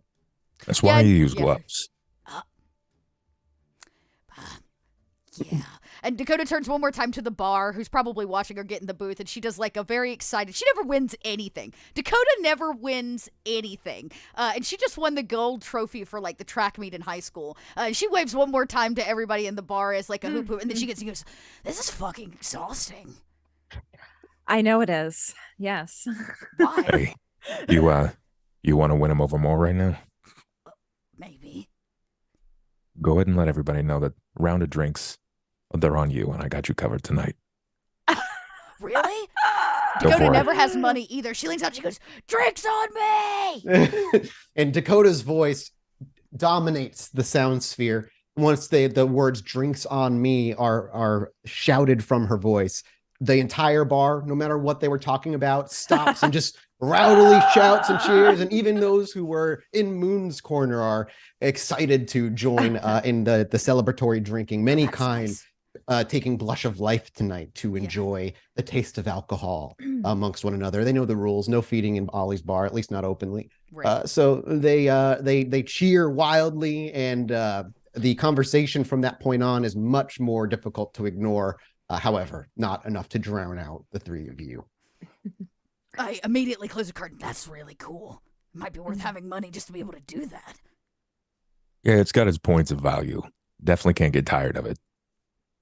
So what's the skinny? What's new? What's new with you, boss? Yeah, congratulations, Dakota, on your win. Thank you. I just smashed Moon's face into dirt in front of everybody, so that stands for something, I guess. Yeah, is he going to be all right, by the way? I hope so. I mean, he said it was all in good fun, and then, face meets dirt. Well, you really smashed his face in, so I had to make it look convincing. you certainly did. The crowd was really loving it. There's a few people really pissed they lost some money tonight. We'll get it back. Hopefully the drinks grease some palms, make it a little easier on them. Either way, it didn't really matter, but it sure does make some things easier. Did you know gangrel don't listen very well? What? It's not like we've been in a coterie for over a decade. I don't know what that's about at all. They really just don't give a fuck about you until you, I guess, earn their respect, so... Yes. What's it like, Dakota, now that you have to run a pack of gangrel? I don't really run. Oh, come on. They all look to you. They love you. Well, I don't know, Ava. What does it feel like to be invited to fancy smancy dinner parties with Nero? Did you know that, Ollie? She's stuck in face with Nero. I don't care. As long as it's not banana hammock, I don't frankly give a fuck at all. How is banana hammock? He's weirder than usual, actually. I'm actually a little concerned about him. Oh? Yeah, he's been doing some weird shit with Kine. He's been taking people and they've gone missing, and nobody knows why or what he's doing. Obviously, we have our assumptions on what he's doing, but is this one of those behind the bedroom door kind of things? Or? Well, I'm not quite sure, but I can tell you it doesn't look good for us roses to see him going and just taking people and having them go missing. It's actually really starting to piss me off. What I mean, when things go bad with the gangrel, we just beat the shit out of each other. I don't know how Toreador handle their problems. Well, Ava, as you actually kind of do, and you watched Ava slowly get quietly plucked from the garden and ignored, never invited to parties, and forgotten about when important Toreador things happened. All of that over the course of season 2, I believe, kind of really happened to her until toward the end when she found a way back in. But that's petty mean girl shit, basically. That's how they do their mean girls. Okay, so petty mean girl shit this. We could ostracize Brett and not invite him to parties, but he has a very close thing with Annabelle, and I would basically have to try to get Annabelle to stop inviting him to things. Aren't Nero and Annabelle like friends? You know, they are. I might be able to do some asking around, but hey, how do you know? How do you know Kine been gone missing? Well, that's at least what the rumors have said. I mean, I've seen him with all sorts of Kine that he brings to these parties, and then we never see them again. Are you still in the tower? Occasionally.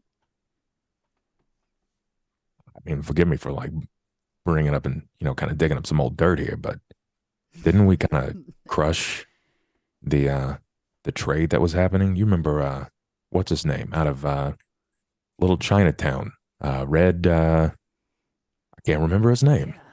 Red Pole, in case Red it's out of game Pole. memories. Red Pole. Wasn't he? He was moving people through the sewers, and we busted that up, right? Yeah. You did? Yeah. Did. And as Well, far as Kinda you can figured out tell, what that with was being in needed the for, sewers though, and the right? like, that has stopped. Yeah, well, I mean, we stopped it, but like, that was for that was for the sandwich, right? Yeah, it was. I don't know if this is a similar thing or what exactly it is, but Well, I'll keep my ears to the ground, and yeah, I would you appreciate it. let me know what you find out. And I so far I have not seen anybody go missing from my neck of the woods, and I got eyes and ears everywhere. They're watching. Good. So how have you been, Ollie? And she like puts a hand on your shoulder, kind of like you're always busy. Wow, yeah, I stay busy, don't I? Shit, I don't know. I do just that. I have a lot of work ahead of me, and my grounds have expanded. Business is bustling. Lots of people need watchful eyes looking out for them. A lot of people need care where there's no one else to care for them. And Check. I stay busy. I beat feet a lot, and I don't really get to make it into the pit as much as I'd like to anymore. But I suppose old habits die hard. I never quite lost my edge, but any day, Red, if you want to go down there and flex a little, I'm getting a little rusty. I don't mind. I don't mind fighting. That I would like to see. But short of that, we stay busy. Really? Did we just say we can fight? I'm here to fight. Well, okay, hold on. Like you just went in on Moon. I'm not here to look a gift horse in the mouth or anything in regards to a fight, but I don't think it would be very fair. It's a very clear taunt.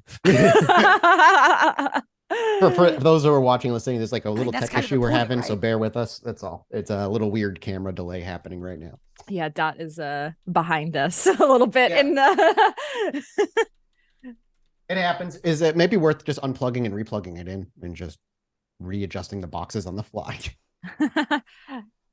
For what it's worth, it's not a Twitch stream without tech issues. No, absolutely not. Especially in episode 1 of a new show. Oh yeah. I can't think of any episode 1 of any show I've ever done where there wasn't something that went wrong. Anyway, Right. Does that sync up better? Yep, you are back. Yes. To sync up. Yes. It looked nice. like an unplug and replug worked. All right, that's what we'll have to do anytime it happens. Y'all just ping me in chat and I'll just unplug and replug. Perfect. Yes. So, fuck. I mean, continue. okay. So we'll pick up where like he taunted you with a fight. You About pick up from fighting. there. Between us, I don't get to fight that much anymore. Tonight was a little out of the norm. I've been going to classes and homework has taken up most of my time. Oh, are you still studying under that old bastard? Hell yeah, as long as it pisses him off, I'll study on him for forever. So how are your grades? If you're actually doing the homework, that must mean you're actually trying. Yeah, I'm there to fucking prove him wrong. We'll say it's so much so, Dakota, that on one hand, you're well aware at this point that you're only still alive because you are in with Jackson, and Jackson is a dear friend of his.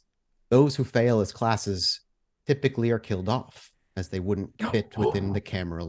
I guess structure. you could say I'm still here, so I must be doing all right. Yeah. So much so that you have gained a point in etiquette for going to It's class true. for so long. I now Yeah. know which side of the plate the fork sits on, if you know what I mean. Is that the only point you have in etiquette? Would that be the only one? Actually, I took it in. Did I take it in etiquette or politics? I am giving you a story point That in actually etiquettes would as be well. my second dot because my first dot was earned by Bella. When I Well, was under this- bond. I remember that. And then it only makes sense that this would earn you your second dot. So I'm just at saying, you. I know things. Napkins go in your lap. Something about use the outside fork first.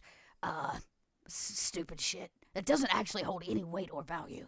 I also know a couple other things, but Well, I'm impressed, to say the least. thank you.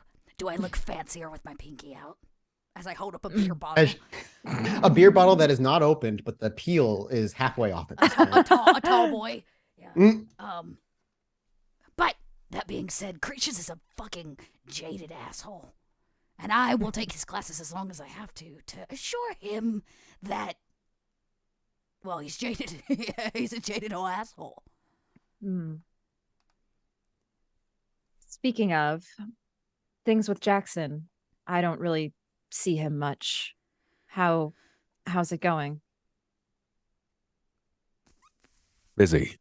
Yeah. He keeps me busy. Keeps me real busy. You're busier than all of us, Ollie. I think the loss of Damien jealous. has been tough. You know, he's playing for the other side now and everything. I actually just did a job for Jackson tonight. Oh. Yeah, pretty big one. He's and he kind of like glances around, just more hushed tones. He knows his voice carries weight. As your eyes dart to ensure privacy, you are guaranteed that privacy. He's got me establishing a bit of a relationship with a gun runner. A gun runner? Yeah, he's got me bringing in ghost guns. No marks, no numbers, nothing like that. He's trying to organize some very calculated hits on some cam fronts. So do me a favor, Ava, and over the next couple of days, stay away from the rack and its feeding ground. If you need it, hover around here. That might have been an idea I tossed out with Jackson, workshopped to destabilize the cam. His idea, my idea for some guns, working with the anarchs. It makes sense. It's indirect. I mean, It's classic, but I like it. Standard. Destabilize government, easier to take over.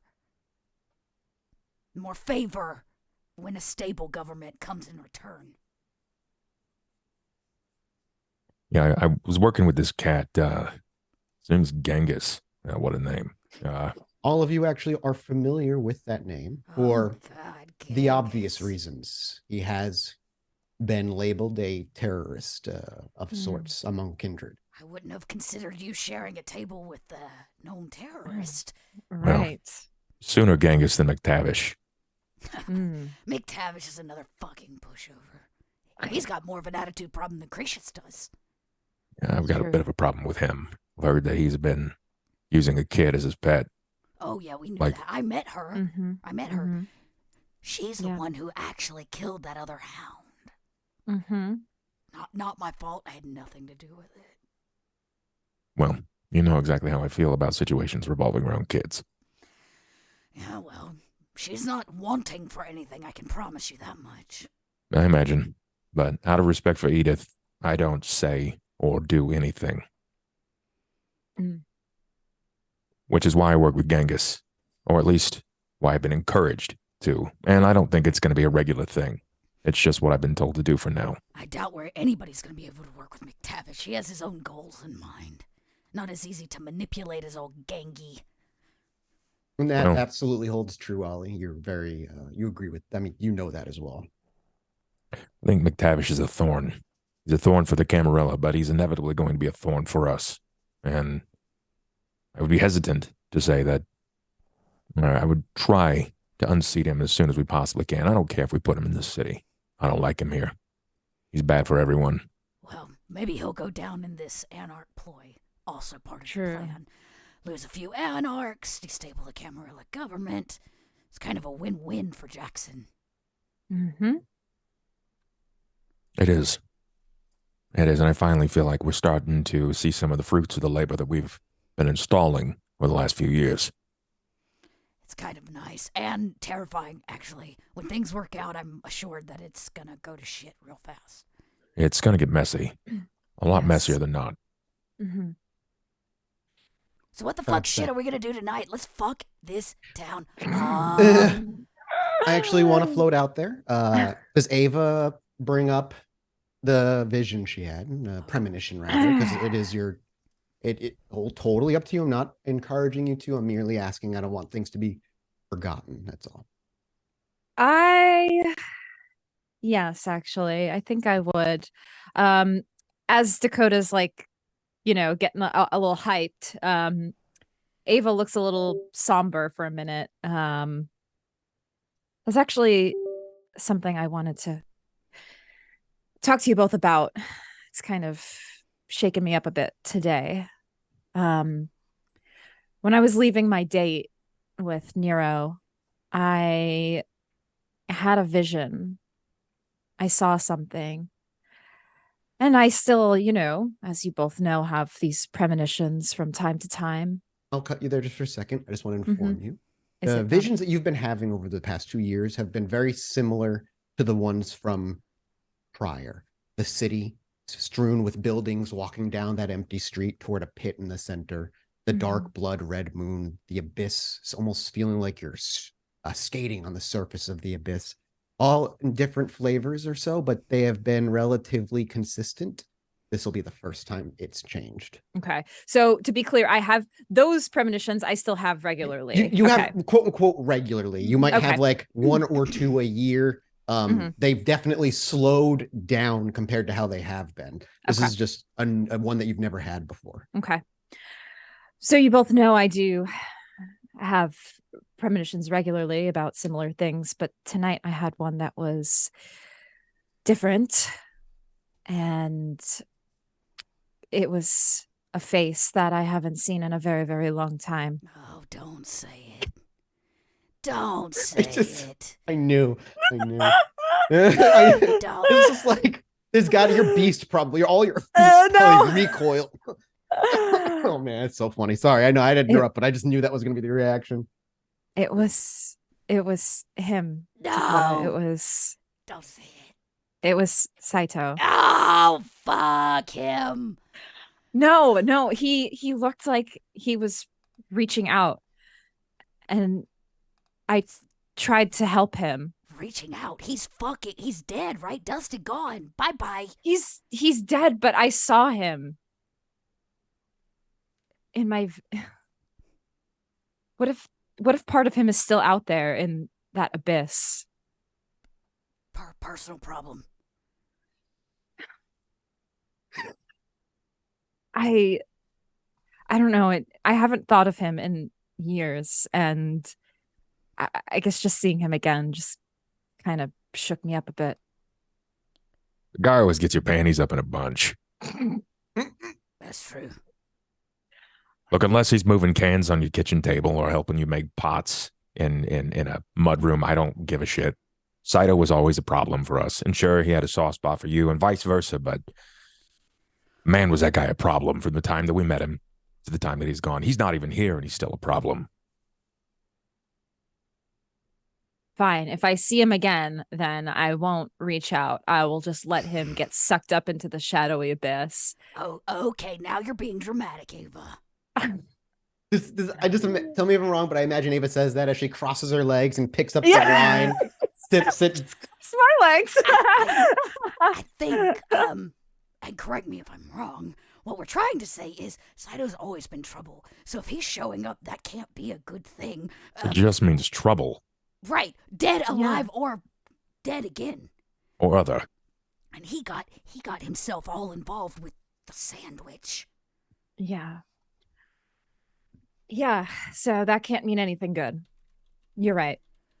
Do you think that there's like a lingering Saito in the sandwiches? Like, and who's to say that she's just not manipulating that, creating a vision just to fuck with you? Maybe. I don't know. Why would she care now, though? Has she been reaching out? No. That, as far as you're aware, that cord has been severed since the night Saito died.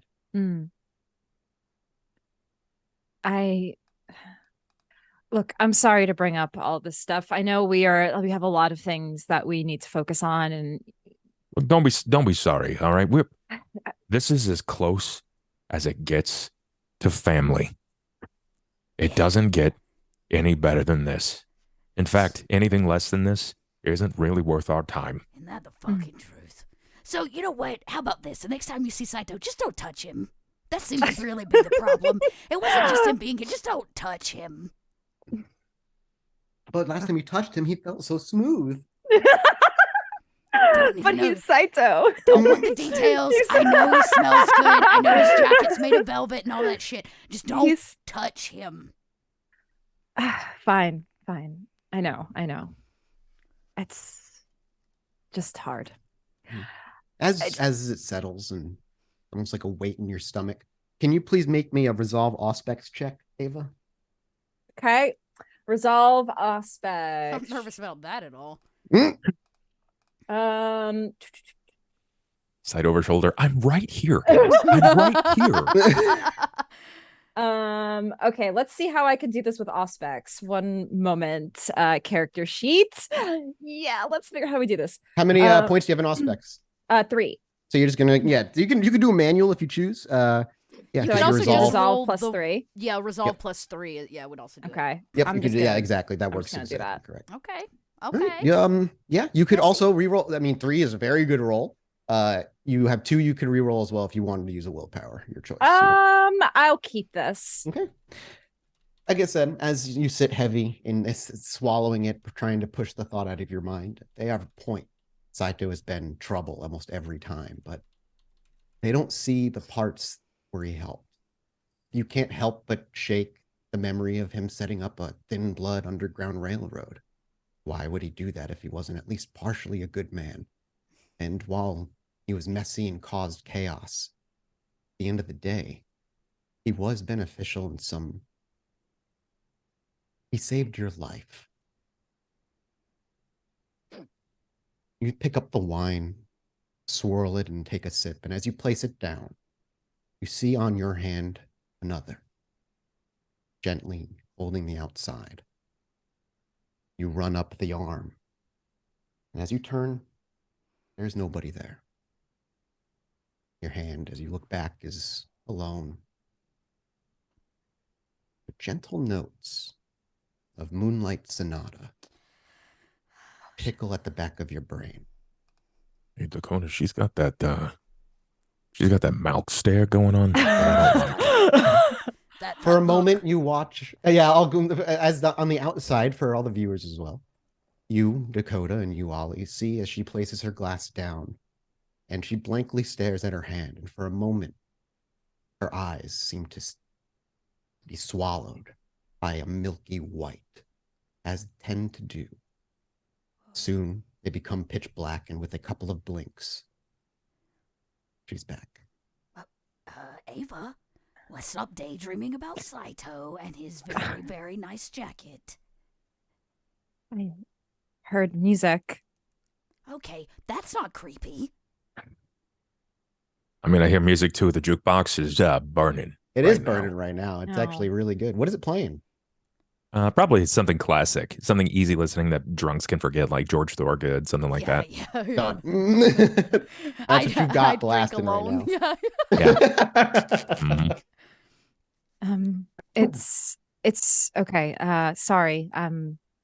It's fine. I'm all good. Do Dakota and Ollie like let that pass? I mean, you did see she very visually Yeah. had a Is this one of those premonition. things where we need like a girls' night out? Do you want to go splurge something? know. Or, like, I do like our girls' night out. I know, me but too. I'm just saying, like, if that's gonna make this better and make you stop thinking about Saito, I'll fuck something up. no, I'm okay. When's the last time you took off those heels and let your feet actually touch ground? Never. Okay. If I sleep was in ever 4 caught inches. dead, I can't be caught dead like that. You never know who's gonna walk into this bar. Dakota, Into the lights out pub. Okay. Dakota, where are your boys at? Where are the dogs? Yeah, would you have sent them back to the boat, or would you leave them in the back kitchen area where they typically hang out? Probably out front. Usually I leave them out Sure. front or out back because they used to watch the pub. Yep. Now there's Panthers, so I don't know that we. Not only is there Panthers, but there's security kind of rebuilt. Then I in with probably cameras would and have sent stuff. them back to the boat. And actually, Dakota goes, "Oh fuck." I'm late. Uh, Late? enlighten me. Did you have a date too? If I did, oh fuck. And she reaches in her backpack and you see she wiggles on a pair of like non-wholly nice jeans, probably the only pair. They're like well folded. She like wiggles them up over the tights and like tucks the t-shirt in, and then she reaches in the bag and she pulls out what we would consider like a casual blazer, like a business cash blazer that she puts on over this t-shirt. She says, "Fuck, I have to go." She do have a date. Ha ha ha, laughing up. She rolls the sleeves of this blazer because it's Dakota. Right, she tries really hard, and then she puts the combat boots back on because it's the only pair of shoes she owns. And she goes, the dogs are at the boat, they're waiting on me. So is Jackson. Oh shit. Yeah, you better go. Dakota I'm quickly, waiting. you like stand right up at the I at the look at booth Ollie and like, what? You gotta go. You gotta it's go. a blazer. It doesn't even have elbow patches. I'm not. Hey, I'm not one to judge. All right. I have a plastic face. Go see the boss. Okay, well, I'll be back or something. Just don't close down without me. And I snatch up the skateboard. do you go out the back door or do you run out the front? Whatever the quickest way back to the boat is. I mean, the back. I'm saying, are you avoiding the crowd or are you going through the crowd? Yeah, fuck. Yeah, I would have to avoid the crowd. Maybe. You could always remember. We discussed at the end of the last season. You got that point in the labyrinth. Mm-hmm. There is a labyrinth entrance not very far. Yeah, it would help you get back faster. Yeah, that I have a sounds basement great. entrance Basically, to the labyrinth. I will skate the Oh yeah, sewers. yeah, that's right. Like Ninja Turtle style skate the sewers if I have to get back. You hurry your way. What you would end up doing is leaving the booth. You would have to push past the crowd, but you could do so rather quickly until you get to the back where you get the basement stairs on the way down. Where it's in your personal room, right? It's in the hallway. It's my bad. It's got an entrance in. There's like because the hall all the way down the steps. It's like brick, so it pushes inward. You just got to know what to push. And Dakota would know, as she has a point in the labyrinth, and we see her kind of scurry down some stairs out of sight through the darkness, and we hear grinding of stone on stone, once to open and once to shut, in muffled footsteps that quickly get swallowed by the depth at which she runs. But the camera lingers still in the restaurant, over at the table, where Ollie and Ava rest. Before we leave this scene, is there any conversation Ava and Ollie would like to have? Or is it relatively just casual conversation? It's kind of been a while. We talk, off and on, but I get this feeling we're going to be seeing a lot more of each other. Yes. You got any plans? Are you gonna stick around? What's your deal? Does Ava look preoccupied now at this point? Does she look almost consumed by her thoughts? A little bit. Yeah, you probably could tell, Ollie, that Ava does seem a little off, and she's not as engaged in the conversation, but she does still reply and talk to you. Yes, I'm happy to always be here. I'll always make time for us and what we need to do. Look, I only ask, when was the last time you let your feet touch some ground? Because, well, I mean, a few months back, I didn't really get a chance to say anything, but I wrapped up K&O's enclosure. It's a whole floor. And, I mean, honestly, I really wanted Dakota to see it, but they got to eat. They got to feed. And I actually have... Look, I bring in some wild things, all right? But there's an animal that needs to be hunted, and it's hoping that maybe you would like to go see it. Oh, I'm it's interested. Something different. Yeah. I would love to join. Okay. You both Ava finishes the wine last sip, and you both stand, making your way through the crowd. Haley actually gives you a wave. Hey, big guy, I would love to chat, but she's like, just kind of waving you off and like, have a great night before somebody's pulling her attention. And as you make your way toward the door, can I please get from both of you a wits awareness? Sure. Awareness. My favorite role. Indeed. One moment. That doesn't get a lot better for me. 3 successes is strong. That's pretty Dang good. Wits for awareness, both the of you. role nobody ever succeeds. Yeah, you are the loud ones. No one said you're the aware ones. Right? Yeah, pretty much.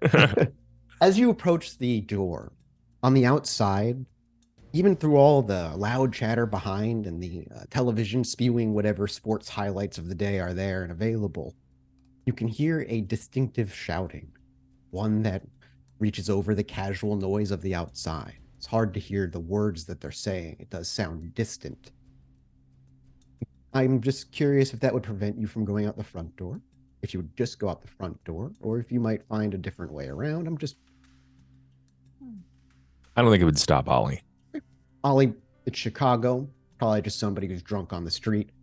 Yeah. He'll step forward, and Ava probably thinking similarly as you step out. Mm-hmm. But as you do, the words that they're shouting become much clearer. You can hear and understand them, and you look in the direction it's coming, and while there's certainly plenty of pedestrians on the street, it's hard to pinpoint just which one is actually making the noise. What you hear is simple. A man screaming. Butcher! Oh, shh. Butcher! Butcher of Brighton Park! Fawn, step out! And you hear the Butcher of Brighton Park being called for repeatedly. We should recognize that. Let's see what it's about. Yeah. Make your way toward where the shouting is coming. Sure. Yeah. As they turn their attention, making their way westward. The camera flies in the air, scatters across the city as we watch buildings and skylines pass us by, until a familiar shoreline comes into view. Boats of different sizes rock gently on the lake, and a very familiar one comes into view as we make our way down from the sky. Have you taken good care of this yacht? The boat is washed. Wow. I know. Obviously, there's been a repaint because it's not. There's no joke on Bella anymore. It's not La Bella Vita. I feel like I renamed it last season, but I genuinely You cannot think you remember. did too, but I don't remember either. We can I don't know. look Maybe it up. it's something like Mikasa Sukasa. Like it's definitely Yeah. a bit of a jab now. We'll see if maybe but somebody in yeah. chat has who just rewatched Yeah, it can if remember. anybody Yeah. can remember what I actually named it, but yeah, it's been repainted. It's in much better like shape, and you don't know why Dakota keeps it in better shape. Maybe it's just because new window replacements. Lights have been like flickering bulbs have been put in with new ones. It looks like a more well kept boat. And as we arrive at the boat, we see Dakota scrambling up the side, rather easily as she always does. The deck, she is met with two familiar responses. One dog that excitedly bounds up to you, tongue lagging out the side as his little tail stub wags rather aggressively. The other seems to be napping.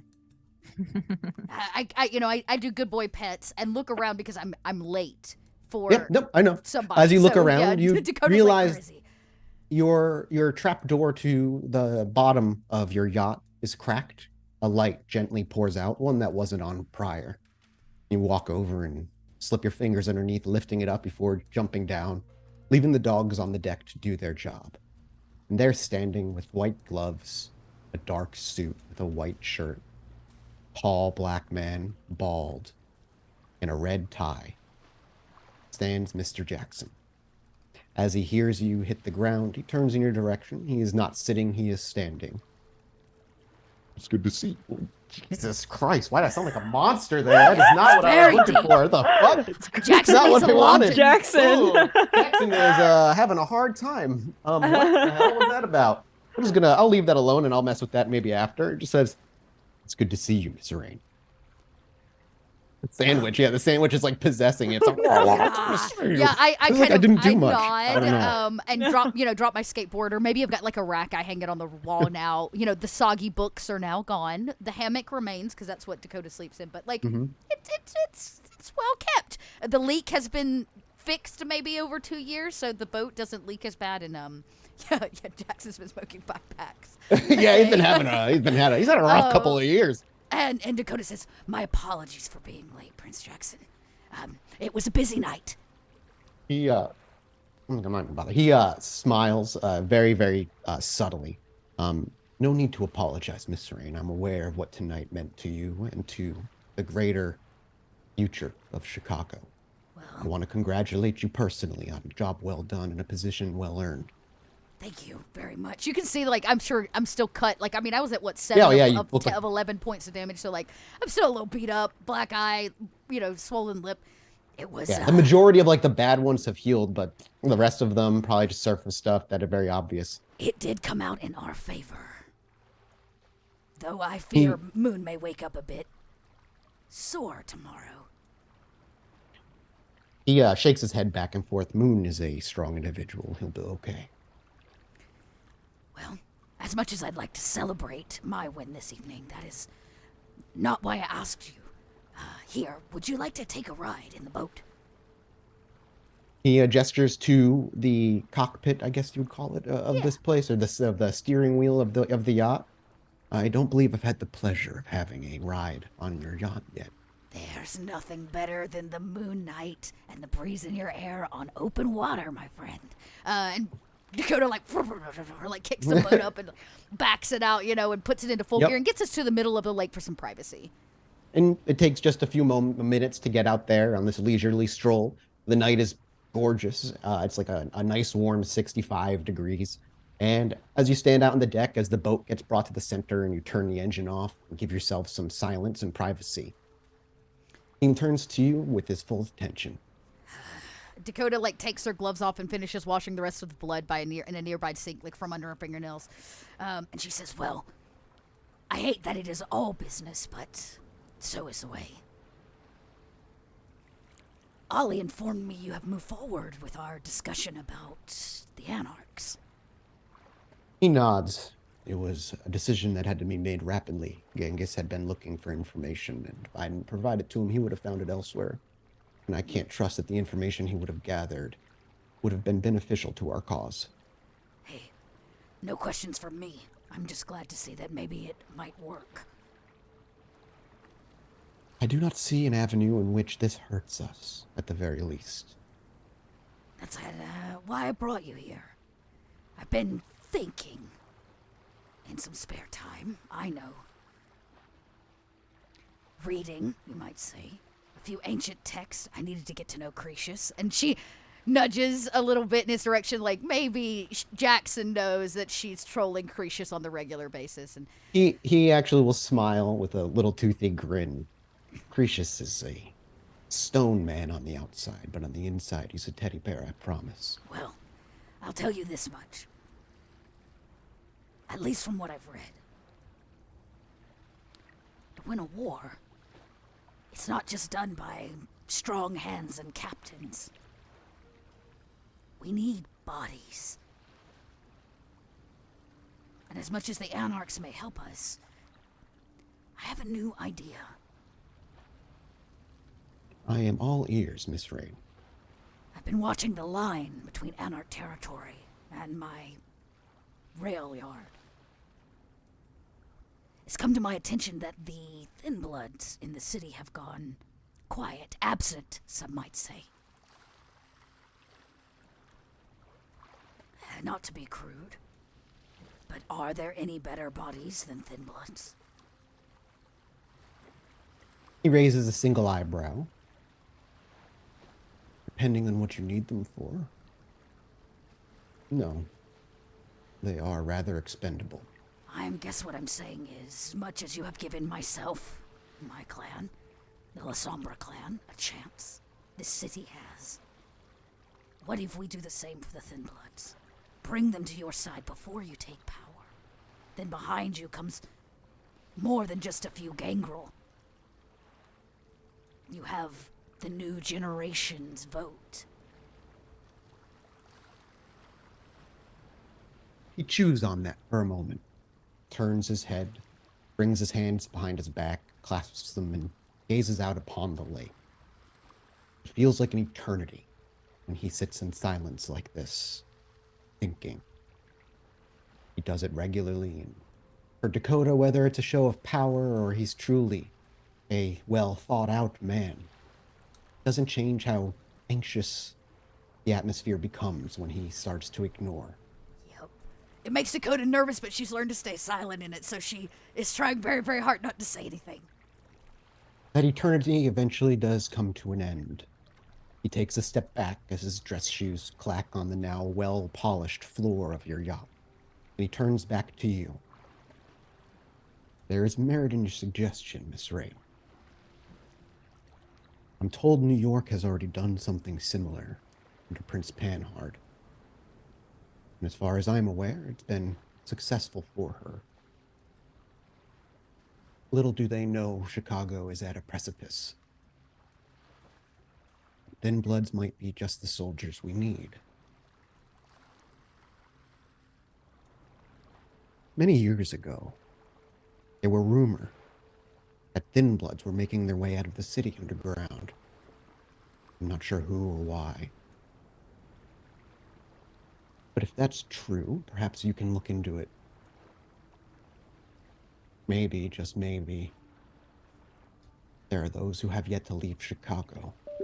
And much like the gangrel, we can coerce some to return. Though unlike the gangrel, they are frontline men and individuals, those to take the blunt of the hammer when it comes down on the nail.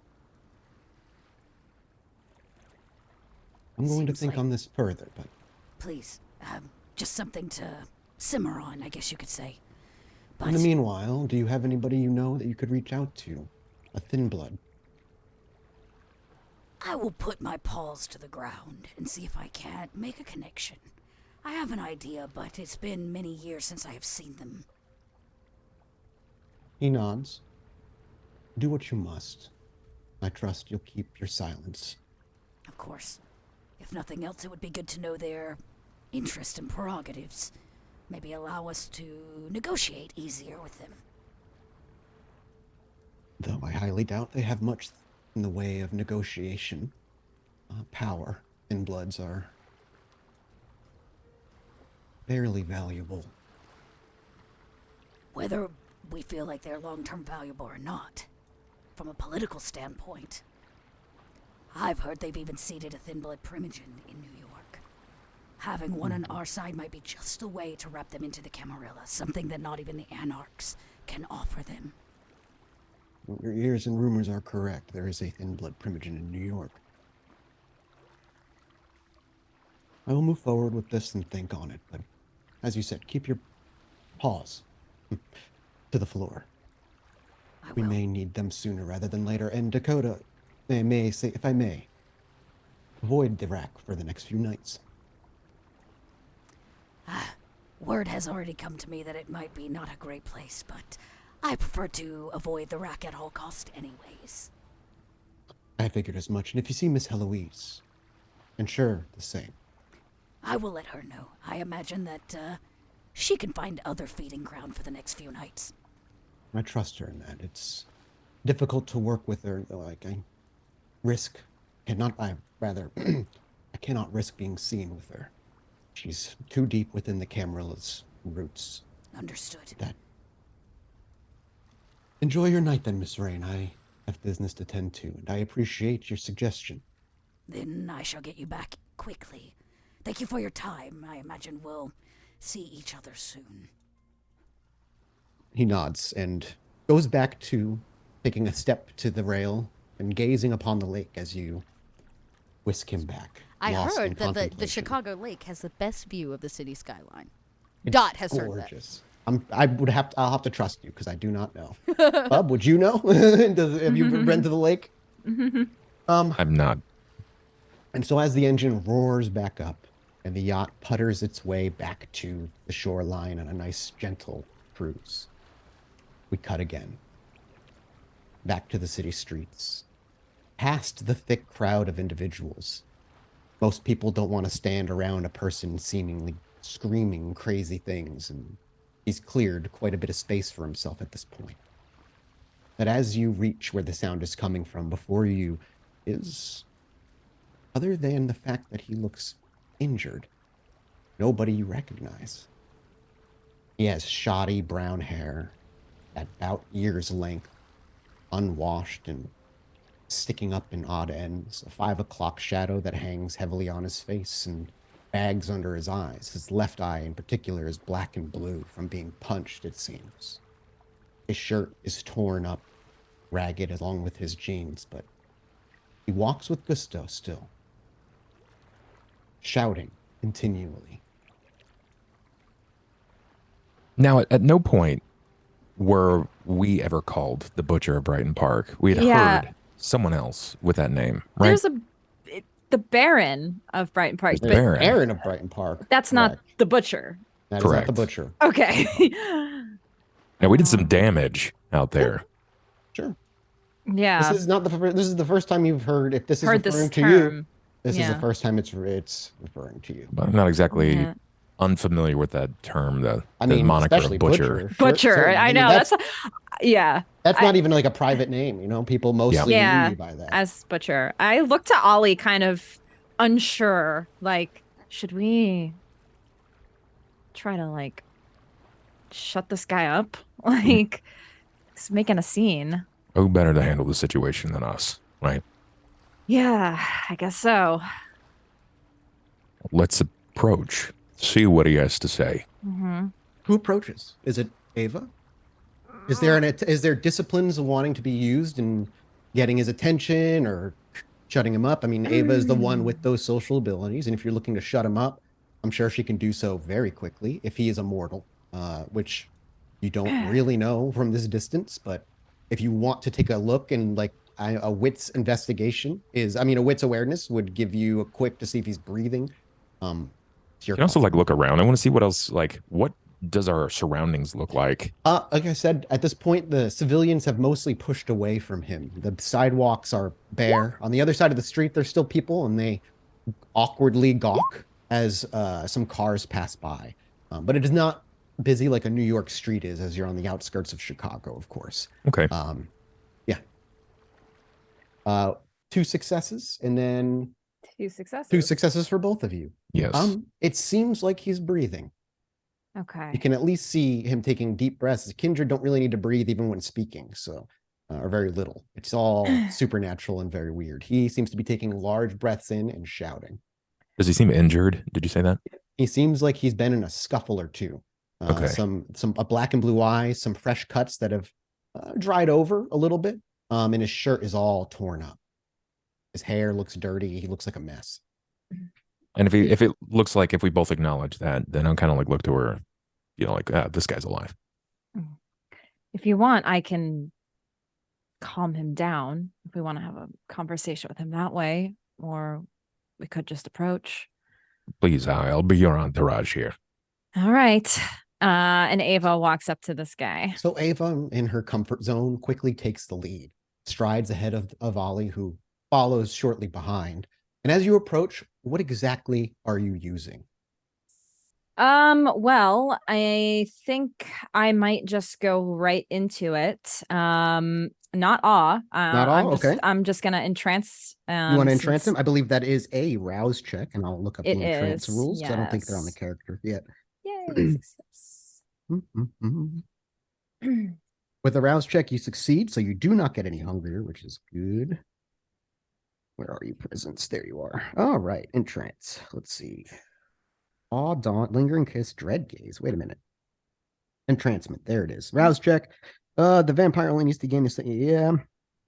Attack last round. Yeah. Blah, blah. Yeah, I didn't write all the descriptions in the new sheet, so I'm gonna have to do that.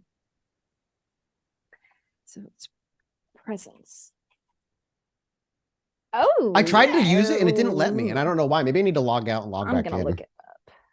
Yeah. Basically, you catch his eyes, and as you do so, you gain your presence as a bonus to every social roll you make for the next hour or so with him. Which means he's, any suggestion that you say is likely going to be, he'll take it. The only things that will not work are things that will cause him harm, which is, for the most part, the rule for most of these things. So you walk and stride forward and you lock eyes with him. And what is it you say initially as you feel your vitae thicken and coarse and your beast elegantly swirls within you and reaches out. You shatter the thin veneer that is his ego and self. And through that, you feel like you pierce him through his eyes. And you know that any word you say, he'll hang on as though he was truly and utterly obsessed with you. I take a bit of an empathetic route, I suppose, as I walk up to him. I just go, are you all right? As his eyes lock with yours, and he takes a deep breath to shout again, just before he's about to say butcher, he stops and looks to you. Yeah, I'm fine. What's going on? You're I'm looking for the butcher of Brighton Park. the butcher of Brighton Park. I've not heard that name before, and I come here often. Oh, his name. Oh, his first name is Ollie. Ollie the butcher.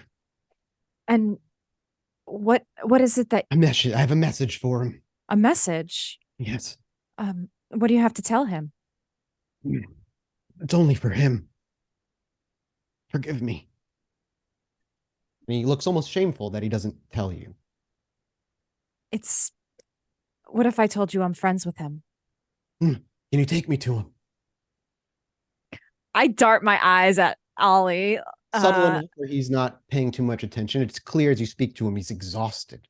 He's out of breath. You don't know how long he's been walking and looking. And even if this is purposeful that he walked down this street, or if it was just by chance, he just went over here. You're not here to harm my friend, right? You just Only have to a deliver a message. message? I don't want to hurt him. It's not for me to decide. Who's bringing this message? And he looks like he's going to say something. And he stops. Please, if you want him to speak, manipulation, persuasion, plus whatever you have in presence, which I think for you is 4 dots. 4. Yeah. So manipulation, persuasion, +4. Do you have any specialties that would also feed into this? Usually it's seduction, right? Is your specialty? Yes, usually. You're not trying to seduce him. Yeah, So. I would say. All right, let's just one moment here. That's +4. Persuasion, manipulation, extra dice, 4.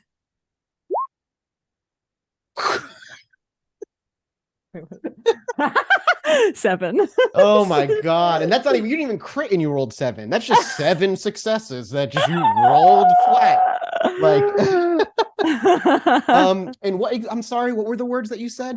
Who's delivering this message? Who's the message from? And he takes a minute. It looks like he doesn't want to say it. Internal discomfort, but eventually he just looks to you and his will gives. Layla.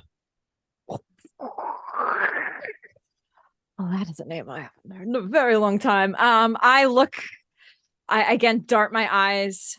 Obviously, Ollie, you're not far. You hear it. He clearly doesn't know what you look like because he's looked at you and did not make any recognition. Ollie steps up immediately. What do you got to say to the butcher? As he looks, is it you say that in a way where you're confirming kind of that you are him? Because if you say that, he goes, it's for him only. Yes. Okay. He takes a minute, looks to you, it settles, it sinks. And there's a relief that finally crosses his face. His exhaustion. Choose your words real carefully. His exhaustion is now the most present feature on him. His mouth hangs open. He breathes through it, the pace, and his body posture hunches. And as he hunches, you're both welcome to make a wits awareness roll very quickly. 1,000,000% got to do that. I'm going to rouse. You rouse and succeed. You do not gain any hunger. Ooh, let's Critical, messy critical, but a critical nonetheless. Yeah. 3 successes. With 3 successes as well, we go with you catch what the same site Ava catches. However, with messy critical for Ava, there is a momentary confusion and stun what you think you see. Same for Ollie. As he hunches and allows himself to breathe, for a moment you see a lump on his back. You get just a glimpse of something under his t-shirt as he bends over, where the t-shirt falls and blocks, but it looked to you, Ava, like an explosive. You quickly grab the back of his neck and lift the shirt, ripping it off of him entirely. Again, you are kindred, even if a toreador, it is effortless for you. And as you rip it, Ollie, you see, carved into his chest, God's judgment finds you. And as you do so, duct taped to the back of his lower back is a C4 with a red light blinking. You have one action. Oh my I want to throw him. Okay. Ava, Mm-hmm. what are you going to do? I'm going to try to help Ollie in this, assist if I can. Yeah, there's not much you can do to assist. I mean, Ollie's about to just run forward and give me a strength brawl check I as I might make a try check to as well. take cover. Sure. And so we see Ava as like the shirt comes off, the camera and Safe, the whole Ollie. scene freezes for that moment. The whole of the outside world slows to a crawl as we zoom in on Ava's face of realization, her shock and fear. Explosives can dust a kindred. In that moment, she begins to turn and run, but the camera blurs past her, and we see Ollie, frozen as he's taken that very first step, running forward instead. As he does so, you see the man look up with a pained look on his face. And as he's about to do something, we need rolls. I roused. First, roused, you get a little hungrier. Yep. You're not trying to throw him. That is a straight strength brawl check. Potence. Yes, if you're welcome to Yeah. do so. Strength brawl. Go, Ollie. So it's 5 on top of whatever Holy I get shit. here. Let's go. I'm ready to see. Holy fucking shit. 1, Yes! 2, 3, 4, 5, 6, 7. And you could spend a willpower and reroll 3 technically because I'll use the potence on top of it. That gives Yeah, it, makes it obviously 12 you're gonna successes. use that. Yeah, of course. I'm just saying Hell you can yeah. add more. He's gonna make a roll, but unless I like double crit, I don't think it's gonna happen. Ava, you may make me a well, you're just running, so like Dex Athletics, if you want to Okay. like try and put distance between you. Because you don't have celerity, right? I do not know. Okay, yeah. So let me make sure there's nothing else that you could, yeah. I mean, One moment. Okay. Let's see how I do. What in the? well, that's a roll to 1. It's fine though. You're fine. You rolled 3 Okay. successes. Okay, got it. And as let me make a roll here. I need to roll a lot of crits. So I rolled 1 crit, but it's not enough because it doesn't. It's one. I rolled 1 success and 1 crit. I rolled 5 successes total, which is not enough at all. Yeah. And so, as he looks like he's opens his mouth, you see a small mechanical piece stuck in the back of his molar, Ollie, as you rush forward. We have that profile shot of all of you running in different directions, and all of a sudden time snaps, and Ollie blasts past Ava as Ava runs the other way. His heavy footsteps carry him a great stride, and you're able to get to him before he clamps down on whatever is in the back of his molars. You throw him. With superhuman strength, where are you looking to throw him? Just down the street? Are you looking to throw him like straight in the air? Are you looking to like in this? Ollie's got like a half a second to decide. I'm not saying that means he won't make the smart decision, but keeping that in mind, where is Ollie aiming to throw this man? If there's an alley, he would Alley? throw the alley. There's plenty of alleys. Yeah. And you take a quick look around, and there doesn't seem to be anybody in that alley to your right other than a large blue garbage collecting bin as usual. None of your network or members of the homeless community that you've so fostered and cared for sit in there. So you see, as Ollie reaches forward, and as he's about to clamp down, 3 large fingers shoved into the man's mouth as he hooks the underside of his jaw. His left hand goes under and between his legs, and as he holds the mouth open effortlessly, Ollie heaves the man off the ground like a feather. And with a simple toss, you hurl him to your right.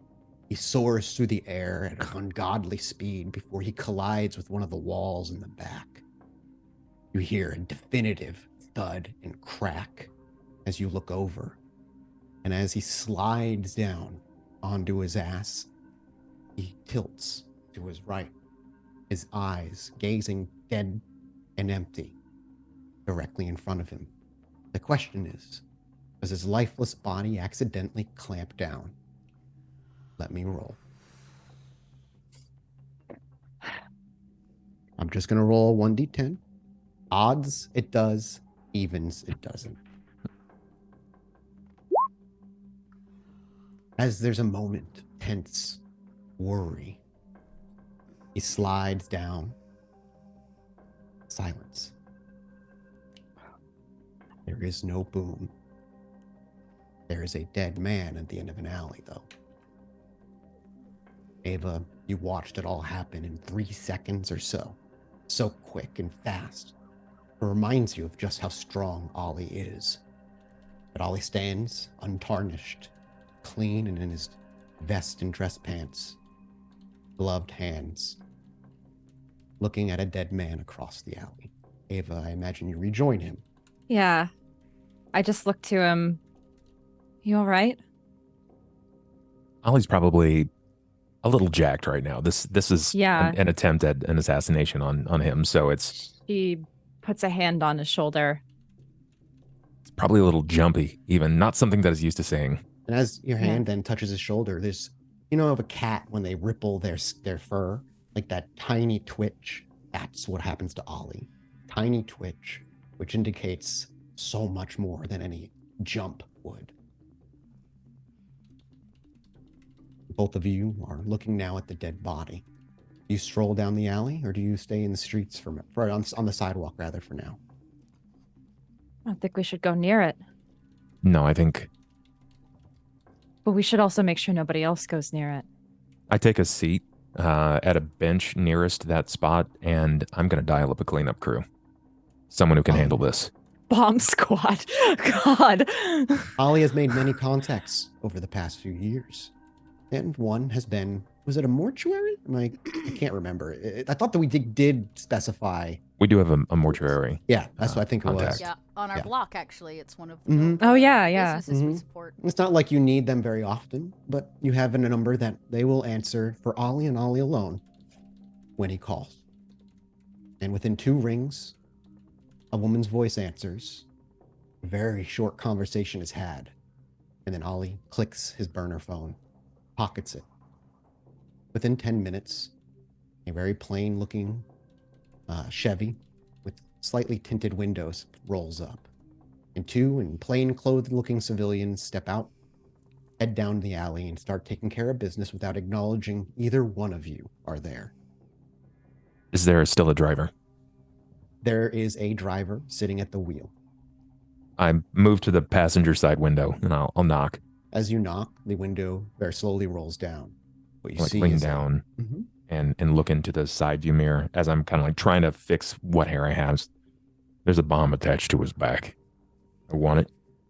I want to know as much as I can about it. He does the same. The person at the wheel does not look at you. It is a middle-aged woman. She reaches down and picks up a walkie-talkie. Now we have a code red. Yeah, intact. Thanks. And then the walkie goes off. And he'll look over to Ava about that run. He'll kind of open up his arm. She grabs it. I need to decompress. Yeah, agreed. Where did the 2 of you head afterward? The bomb will have to be taken off of the corpse at the mortuary first and then delivered to you. So it'll be maybe a night or 2 before you get the response about what it is and get the bomb back. The 2 of you, where are you heading? Well, if it's still within the realm of reason to get to get Dakota, if we can wait for Dakota, then it's definitely something that I'd like I would for Dakota definitely to see come as back well. here because that was the plan, was to keep partying. Yeah, I'm if not you're gonna coming find back party, here, but then you as you come back here, in the meantime while you wait, do you guys go for like a walk? You said, and you wanted to show her the K&O enclosure. Yeah, Mhm.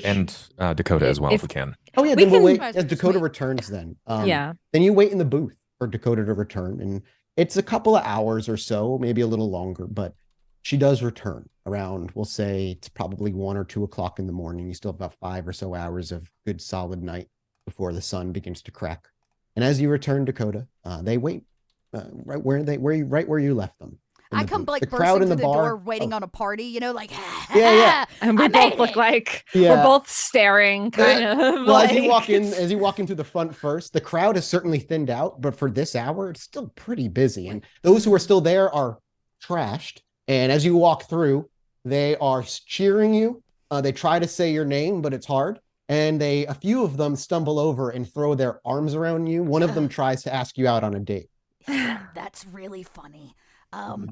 Very cute. You can. Yeah, We would just we'll go drinking, and then we'll go bowling. Stop. Okay. And then You know what? we can go back to my You know what? place. You meet me outside in 5 minutes. I'll let you take me out for a drink. Oh yeah. And as he turns to walk to the door, he stumbles and falls. Great. Dumbass. Dakota strolls to the back room. Yep. And I go to the booth. pulls And I the pull corner. it back, and I was like, I told you I'd make it. It's probably cold air that you're met with. Yeah. Yep, As you yep. swing it open, there's not any almost reaction beyond them looking to one another. It seems like they've been having some sort of conversation, but Who you the arrive fuck and died? Well, it was almost us. What? Yeah. I was gone As like that happened. 45 minutes. it was more like 2 hours. I Turns don't a lot actually out, have a lot. watch. It's just tattooed on, okay? You actually, do I you have a tattooed watch and it on says Dakota time on it. I love that. Turns out a lot can happen in a little bit of time. What? I get in the booth and of course close it by me. What? Who are we fucking up? Do you gesture for her to take a seat? Yeah. Yeah. So you were just like, the only response is a silence as Yeah. Ava moves out of the way so that Dakota can slide into the booth. Yeah, I get in and I close the curtain. I try to look really somber. The curtain gets closed. We might have a chance to close a chapter in a book that's been open for a long, long time. There's so many of those. Which book? We've had a lot of books and Zach is not around anymore. Rowan. Please forgive me for my ignorance.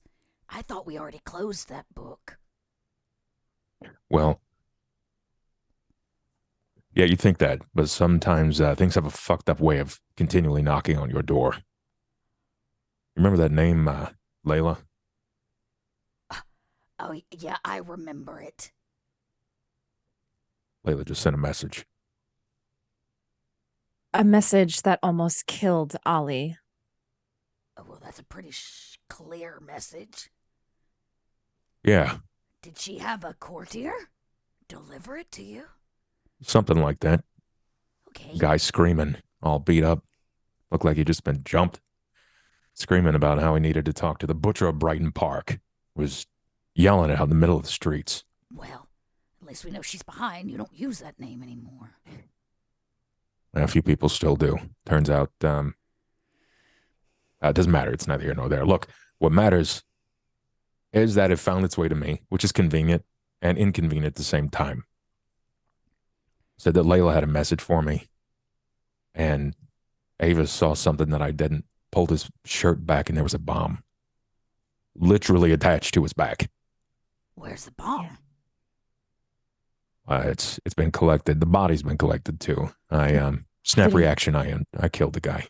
It was actually kind of impressive. The bomb didn't go off. Okay, well, I've never doubted how impressive Oliver can be.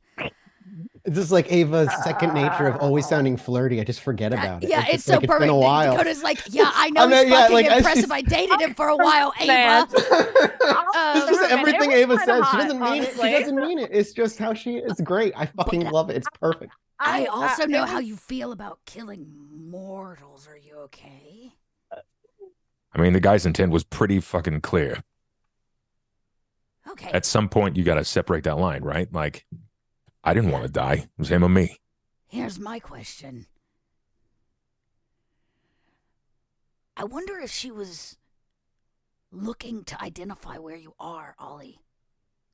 Right? Explosion goes off, now she knows your stomping grounds. He was looking for you, right? Well, someone gave him the information. They're inside the loop. So Okay. not Well, exactly hard to find the butcher. Since I came over here on 4 very small wheels and a board, I would have heard an explosion and the bomb didn't go off. Right. Mm-hmm. I say, let's beat old Layla at her game. If she was using, the bomb squad to identify where you are and the bomb didn't go off, what if we set a false one or a police report?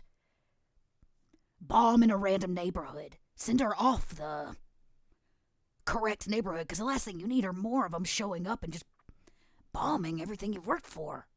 Yeah, I don't exactly need any more cold calls or door knocks. I remember the sheriff coming into this place a while back, and I'm not particularly a fan of it. Yeah, I like that idea. Do any of you have any influence within media or no? No, but Dakota No. has her I was call gonna say- with the sheriff. Yeah. Oh yeah. Let me, Well, I'll say she also, she has her cop, Frank, as well. I was about to say, I got a you feed it- detective. Yeah. Let me Yeah. put in a call to old Frankie Poo. Let's see how drunk he is tonight. I'll, ask him to write up a fake report. It's been a while. I've been quiet. I've been a good little contact. Maybe it's his time. He's been sitting behind a desk getting fat, no doubt. So, maybe I'll have him put in a report. Say a bomb went off in another neighborhood. Can you buzz that in later? I really need some decompression. I was hoping to take you and Ava next door to show you something that I've been working on for a few years, but it's finally come to a close. All work and no play makes a very angry fucking gangrel, so... And Hell yeah. Toreador. I think we lost her You're audio. muted. Oh no, Right now. Dakota. Oh, it's delayed. It's delayed. No. That was a big one too. It That like, was, yeah. I was like, is she muted? Technology. Got nothing. Nothing. Doesn't yeah. look like it's resolved. We need to take a $5. You can bring down, just put up the wait screen. We can figure it out and then we'll come right back. If we need to go an extra 5 minutes, I will. Yeah. All right, guys, we're going to take a quick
Yay, technology. Is it Um, was it so it's not the USB port then? Well, I think honestly, I think what happened that time is I unplugged it. I noticed the delay. I unplugged it and didn't plug it back in fully, which is why I wasn't getting power to the box. So as soon as I got behind it and plugged it in. Anyways, everybody got a quickie break. Dakota very quickly looks at her fake tattooed watch and she says, "Well, my watch says that all work and no play makes a very angry gangrel, and right about now is the time that Frank turns into a little drunk muffin. So he's not going to be up till tomorrow anyways. So I say we go do what Ollie's got planned. Like old times." Agreed. Let's go. Perfect. So you lead them outside, across the street into a totally separate building. What does the building look like, and where do you lead them? They're probably familiar with this building. This was actually where Crowley's contact was, where we had dropped the van. It was Crowley's van. Where it was we had bricked all up that for a while. gold. Yeah.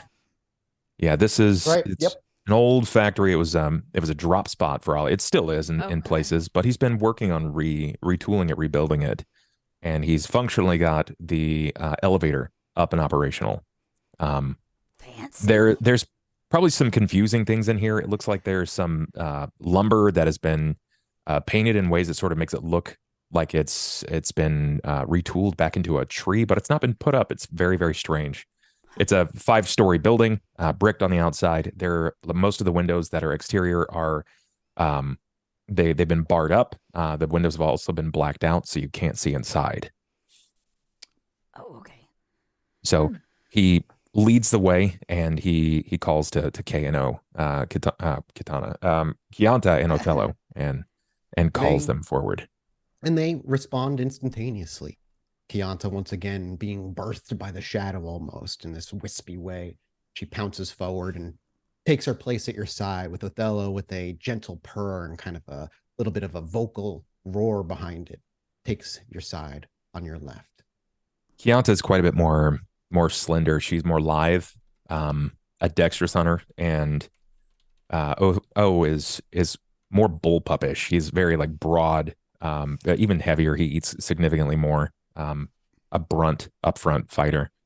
It's pretty interesting to see them in their dynamic together. I've got this set up so when we go up to the next level, I've just been calling it the lightroom, and you'll see why. Okay.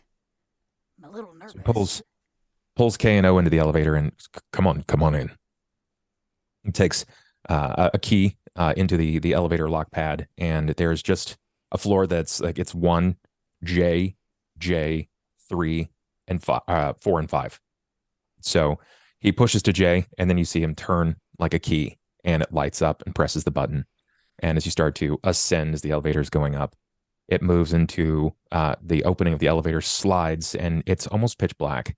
But it sounds like you are back outside. In fact, when the doors slide open, there's dirt visibly in front of you. It's just dimly lit from the elevator light.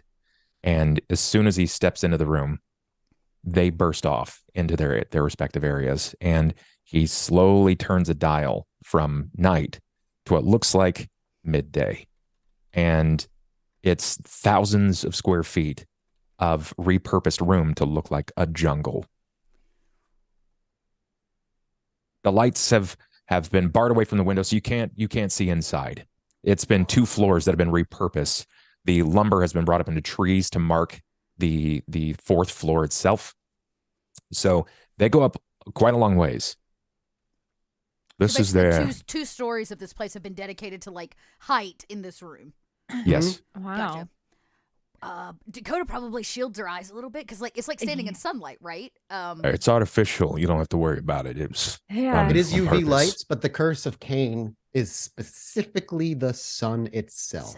Yeah, it's just that moment of like your eyes have to adjust. Yeah, to that kind of Yes. brightness. You probably haven't walked into a daylight area, quote unquote, this lit in fucking years. Dakota notes that even Ava looks pale in the sunlight. Yeah. Ollie takes off his my shoes and his socks, and he kind of like unbuttons his shirt a little bit, so he's got a little more freedom of movement. He probably takes off his pants down to his boxers. It's what we do. We hunt. Let some feed. Like, let your feet hit the soil. Oh, Do we have to do the same? Primal Ollie I mean, over here. You can, I mean, Dakota's like boots, socks, like she's like ready to go. Does the mask come off too? Does the mask come off as well? yeah. I mean, you are all very familiar with his face. However, for those who are maybe new to this, what does Ollie look like under the mask that covers from his nose down to his chin?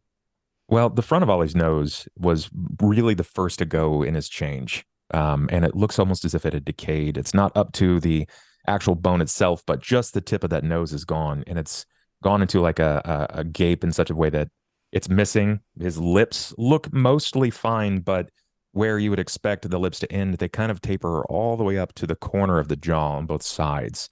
So when Ollie talks, there's much more like jowl action. It's wetter than normal. You can see that his teeth have also changed. It's like rows and rows of jack-o'-lantern / shark teeth. It's not a clean or healthy bite. It's not something that's going to be as beautiful as a Toreador bite. It's going to leave a mark. This is why he hides, because it's jarring. So he keeps his mask maker close. And if you don't remember her, Miss Anna Ladd, he set her up in Chicago proper. So she has an apartment here, and she will infrequently visit the Lights Out pub. And you watch as Ollie, after the two cats kind of run out from the elevator and quickly take to their habitat as they've gotten used to it and truly enjoy it. Then Ollie also follows in tow, barefoot, into this pseudo jungle. What do we see? They're supposed to eat every day, but there's something about the blood. It changes their habits. They still like to hunt, and there's something about feeling normal, right? I mean, that's why the rose goes to the rose garden. That's why the gangrel has the pack. I don't really stay in the sewers. It's not really my cup of tea. It's not for me. But for them, I try to keep it as normal as possible. And penned up at the zoo, well, there's something that's thrilling about the hunt. So, if you're ready, I had to deal with a butcher who knew a guy who's a hunter who helps occasionally catches me some livestock for them. Oh, it's not a cow. It might fuck you up. All right. They still have their tusks, but boars, because I can't get gazelles. Yeah. Yeah, it's boar. Boar. Peccaries are too far away. Can't seem to get them at least this deep in Chicago proper, but boar not too far. I promise is there you like can. a horn? Is there a starting line? How does this work? Oh no, they've chosen their spots. I just have to unlock their gate so the boar can move. See, the boar don't like to be around me, so it's kind of a fear thing for them. The moment that I open the gate, they we're not panic and bolt off. participating. We're watching. Dakota was ready to go for a hunt. She loved that no. idea. And she's like, she's done it with gangrel before. Into yeah, the exactly. Like a hunt run is like a thing, or even maybe with her dogs a little bit. Yeah, they hunt I'm sure. like tennis balls. I'm gonna and hunt stuff, with them. I'm asking if you both would like to join too. Yeah. Interesting. It's the most Ava response I could have. You just see Ava just like, interesting. Color me intrigued. I'll follow suit, Ollie. Well, gird your loins, because it gets fast and it gets messy. Well, Ollie got down to his skivvies. I don't have celerity. Okay. Well, Ava will follow suit. Okay. So we actually, Dakota maybe even surprised. You see her just like taking her dress, unzipping it from the back. I help because I know. Yeah, and like here's the thing: Dakota's skivvies don't look like Ava's skivvies. I got a I cute imagine little not. like slip underneath. Yeah. Like I look all cute. I take my heels off. I got a little under dress slip. Okay. Dakota takes hers off, which looks like a very used sports bra and like probably boy shorts actually, because like why the fuck like would long she wear? johns? Yeah, not like or just like what y'all would consider whitey tighties. They make like female versions of them, like something to because she's a skateboarder. She's not gonna wear comfort. Comfort. Yeah, she's in it for the comfort. And so she strips down and looks like she's posing for an asexual lingerie magazine. Fantastic. And love it. As the two of you undress and prepare for the hunt, you join Ollie out in the fields of this jungle. Real ground touching your feet. I'm sure Dakota's way more familiar with doing this than Ava. Obviously, Ava probably hasn't walked barefoot on dirt since she's been turned, maybe even before that. Oh yeah, I mean it's been what since she came to Chicago, really? Yep. Yeah. Yeah. Now, bear in mind, they are fast in short bursts. If you catch them off guard, they're not afraid to charge you. But it's a little game. We try to give them a heads up. I got a button that I press from the center. They're already afraid. They'll run. And the game that we play is to see which of us can get the boars faster than the other. Well, some of my fellow Toreador are quite fast. Unfortunately, I'm not one of them, but I'll do my best. Okay. Dakota makes a run for it to like a tree. You said there were like fake trees and stuff in here. Dakota makes a run for it and like scutters up the tree like a scared squirrel. As she gets in and kind of crouches and waits. She didn't have to run if she can jump down on it. So she picks her spot basically. Sure. Now, if you listen in, you can hear that there have been like artificial sounds simulating that side of the world where they were brought from. It feels it's very as animalistic as it possibly can be here. Is a simulation for their home. Yeah. You ready? He calls out. As I'll ever be. Ready? He looks up to Ava. It was for the cats, but that's fine too. Just kidding. And Ollie punches a button on a tree, and you hear like the as the grates raise. And the warthog sprints out in a random direction away from Ollie and into the woods of the second floor. You can hear its hoofs digging into the dirt as it scampers. It grunts and whines a little bit as it realizes there's walls that surround him as he eventually reaches the edges. The cats immediately take off. Kianta becomes invisible almost instantly, leaping from her branch and disappearing, swallowed by the shadow, while Othello runs at a pace that is unseemingly fast. Even for a big cat like this, it's hard to keep track of him as he moves through the jungle. Ollie joins them, feet first, rushing into the forest. Can't quite keep up with the cats, but he does a good job at least staying somewhat close and following their trail. I imagine Dakota also naturally leaps from her tree, almost on all fours, landing. She even makes those, that growl and grunt as she runs out. She's very familiar with group hunts, and this, while maybe with family and some actual cats, all feels very familiar and very second nature to Dakota. Ava being last, I'm going to let you describe what we know what Dakota's going to look like and Ollie what's going to look like. How does Ava join? Does she just start sprinting? I'm curious. You are muted. Oh, what does Ava do? She's kind of. Actually, she might take this slow. I know it's like about being kind of fast, but she's going to kind of just keep to the back and let them do their thing. Sure. More watch. Yeah, more watch. So you keep up, but watch. Yeah. I think so. Fantastic. Anybody attempting to attack the boar themselves, just make me a Dex Athletics Strength Brawl. I mean, here's the question: is the vibe I get that Ollie just participates to like keep them Usually excited, I'm assuming or the like cats we're get it. trying to win against the cats? Ollie?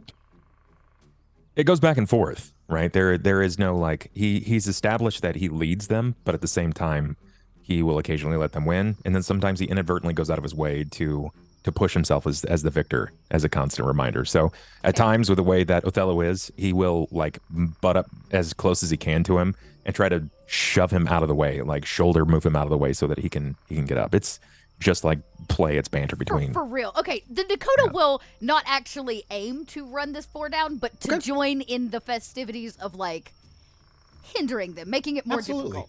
So does Ollie also want to let the cats take this one too? Yeah, he's probably going to try to move to the rear side to spark the pig into ferocity, at least movement back through the jungle, keep the hunt alive. You and you forget after spending time away from each other just how close and natural it is to work with each other. And naturally, Dakota and Ollie, you're able to corner this thing, flank it, without having to speak a word. You look at each other occasionally, there might be a nod or just a direction run as the other one automatically then tries to take advantage of it. But you work in tandem. The chemistry between you two, especially when it comes to physical prowess, is something that most kindred would be envious of. And the two, to Ava, as you watch, it's like watching a dance and play. You spark the rage in the boar, but eventually the cats take it down. Do you join in feeding? I will. Okay. Animal blood is at your gen should just be normal. I think it's normal. I think it's just normal for you guys. Yeah. Ava was the only one that might not have been normal at a certain point. Yeah. Because hers went up when she diablerized Maggie's character. Just bring it down a point. Yeah. Okay, so do you all feed? Every one of you? I leave the boar for them. Dakota was here Sure. for the fun of it. When it's all done, she might let out a big howl, like, Yeah. ow! Because she had so much fun. But she's going to leave the meat for those who caught it. Okay, cool. Agreed. So this all takes place over 30, 40 minutes or so. And you all eventually come back together.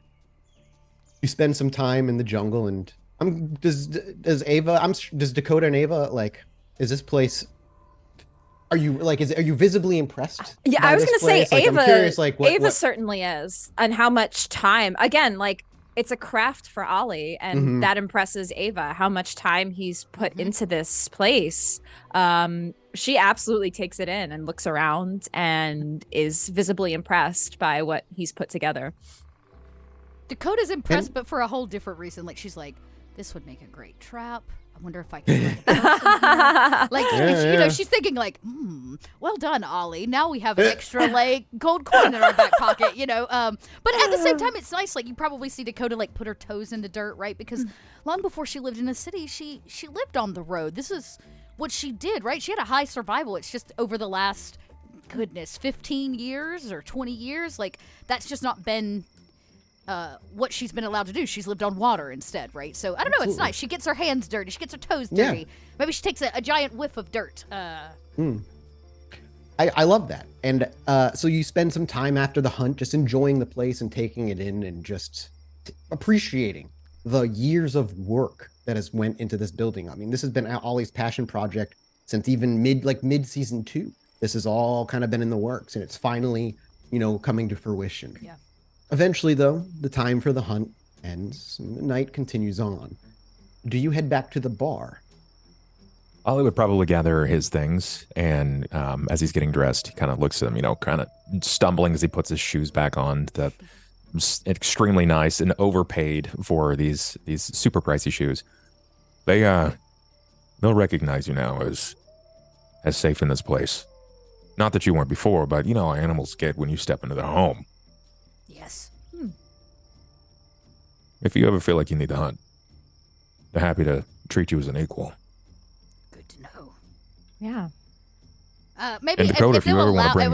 if they'll allow, Dakota will rough their necks or behind an ear or something, Yeah, like large cats, they do the dragging of the teeth, so it's not like a bite. It's just the lip goes up and they drag the fang across the arm.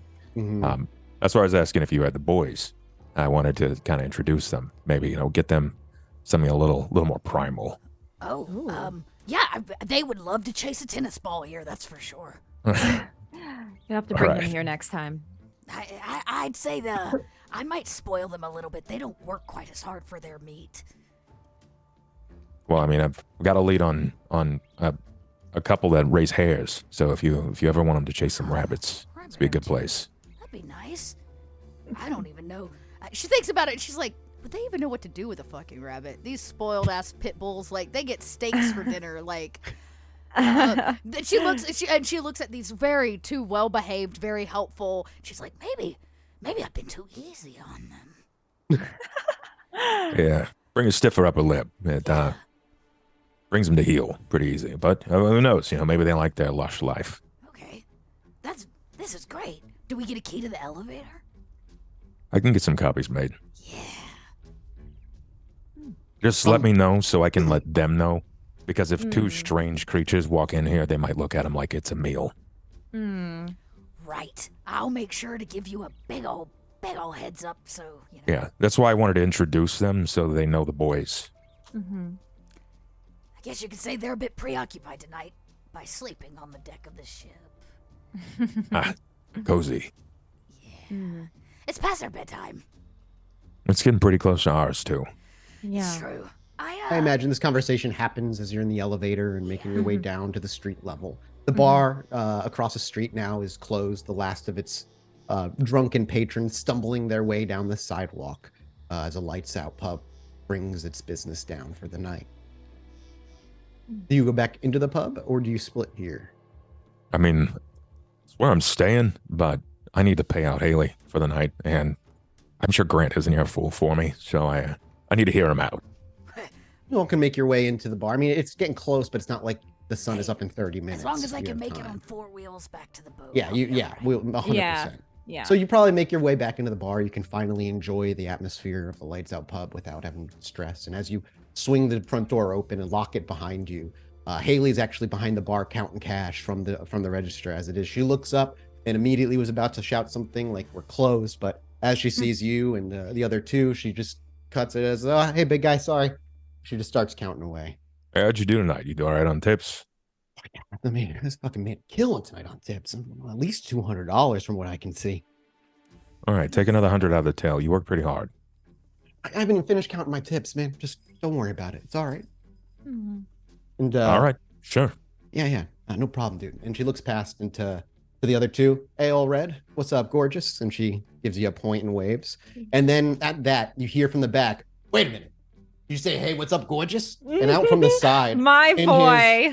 in his long white grease-stained fry cook apron with dirt kind of like under his fingernails, and but he's still wearing like those see-through latex gloves and a messy. No, he's like half bald. He's got a hairnet thrown over his head because too many people have complained that they see him and he looks gross.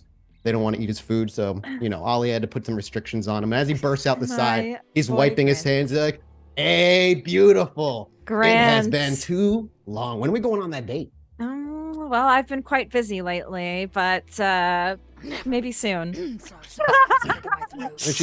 he looks over to Dakota. "Hey, good to see you too. Hey, boss, busy night." Your hair growing back in, Grant. Very funny. He shakes his head.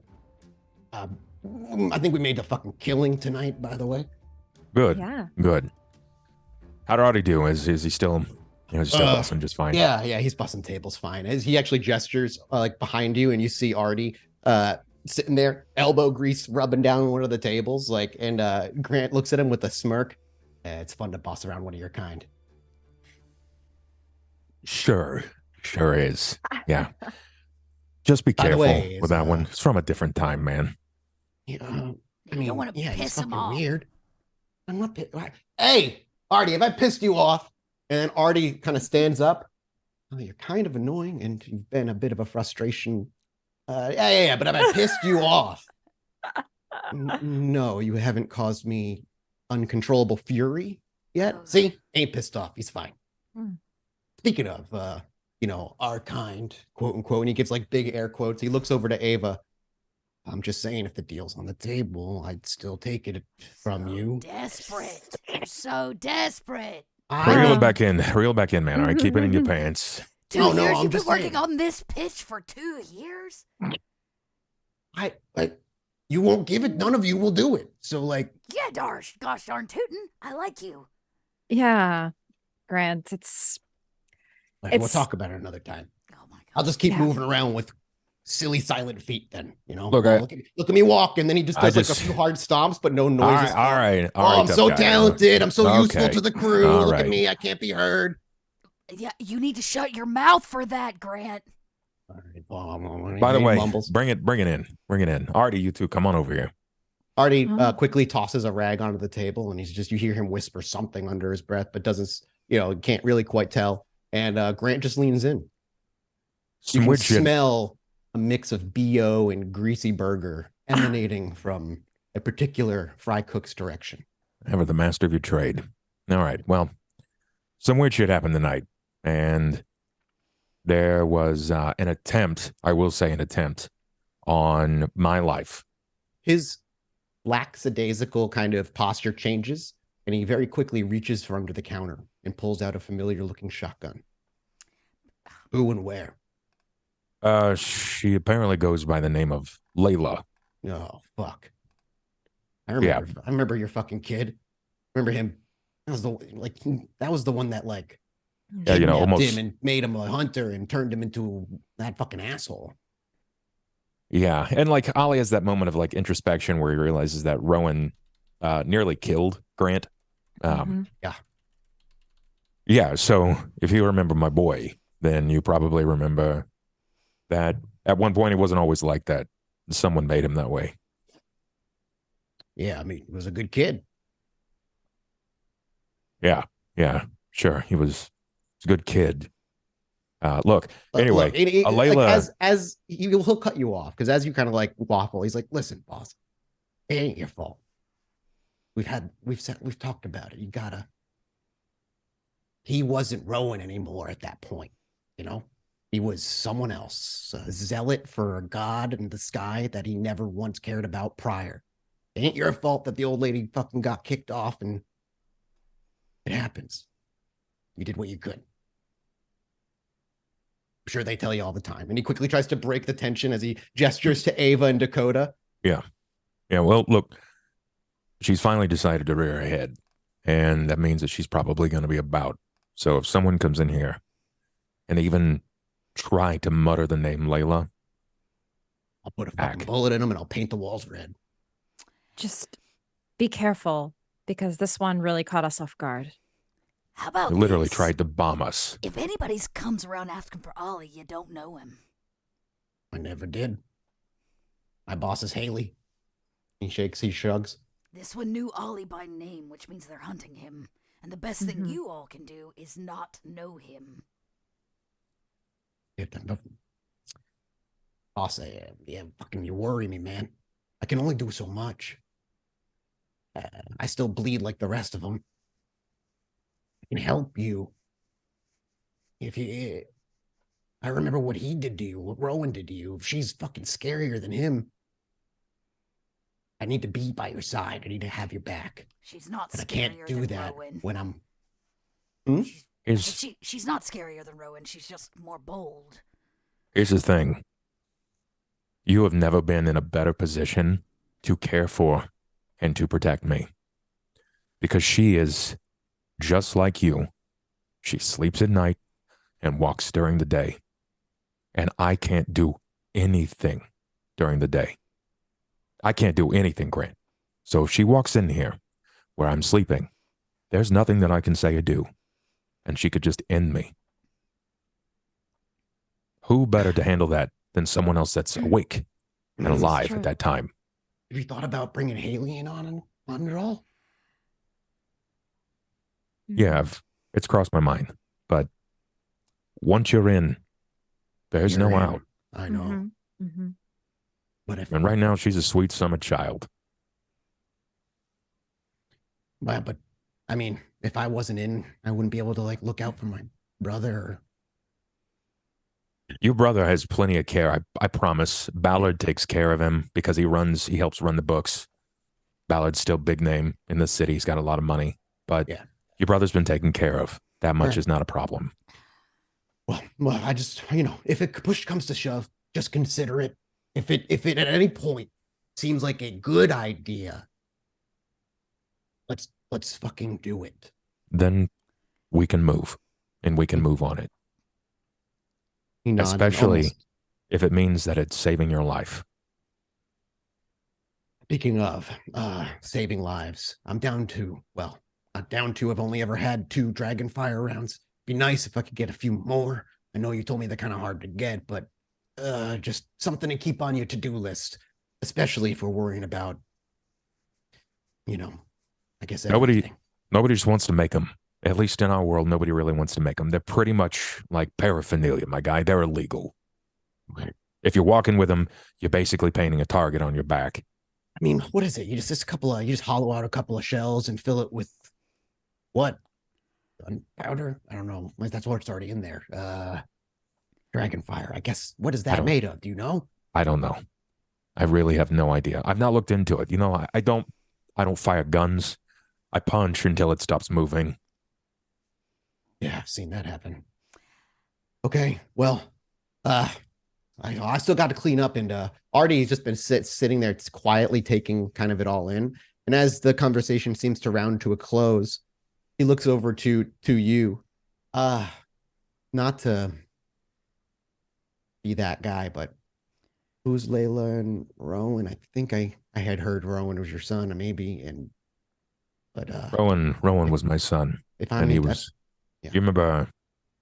I don't know if from your. Do you remember? Well, Hunter's a thing when you Oh were. yeah, yeah, they were a All right. problem.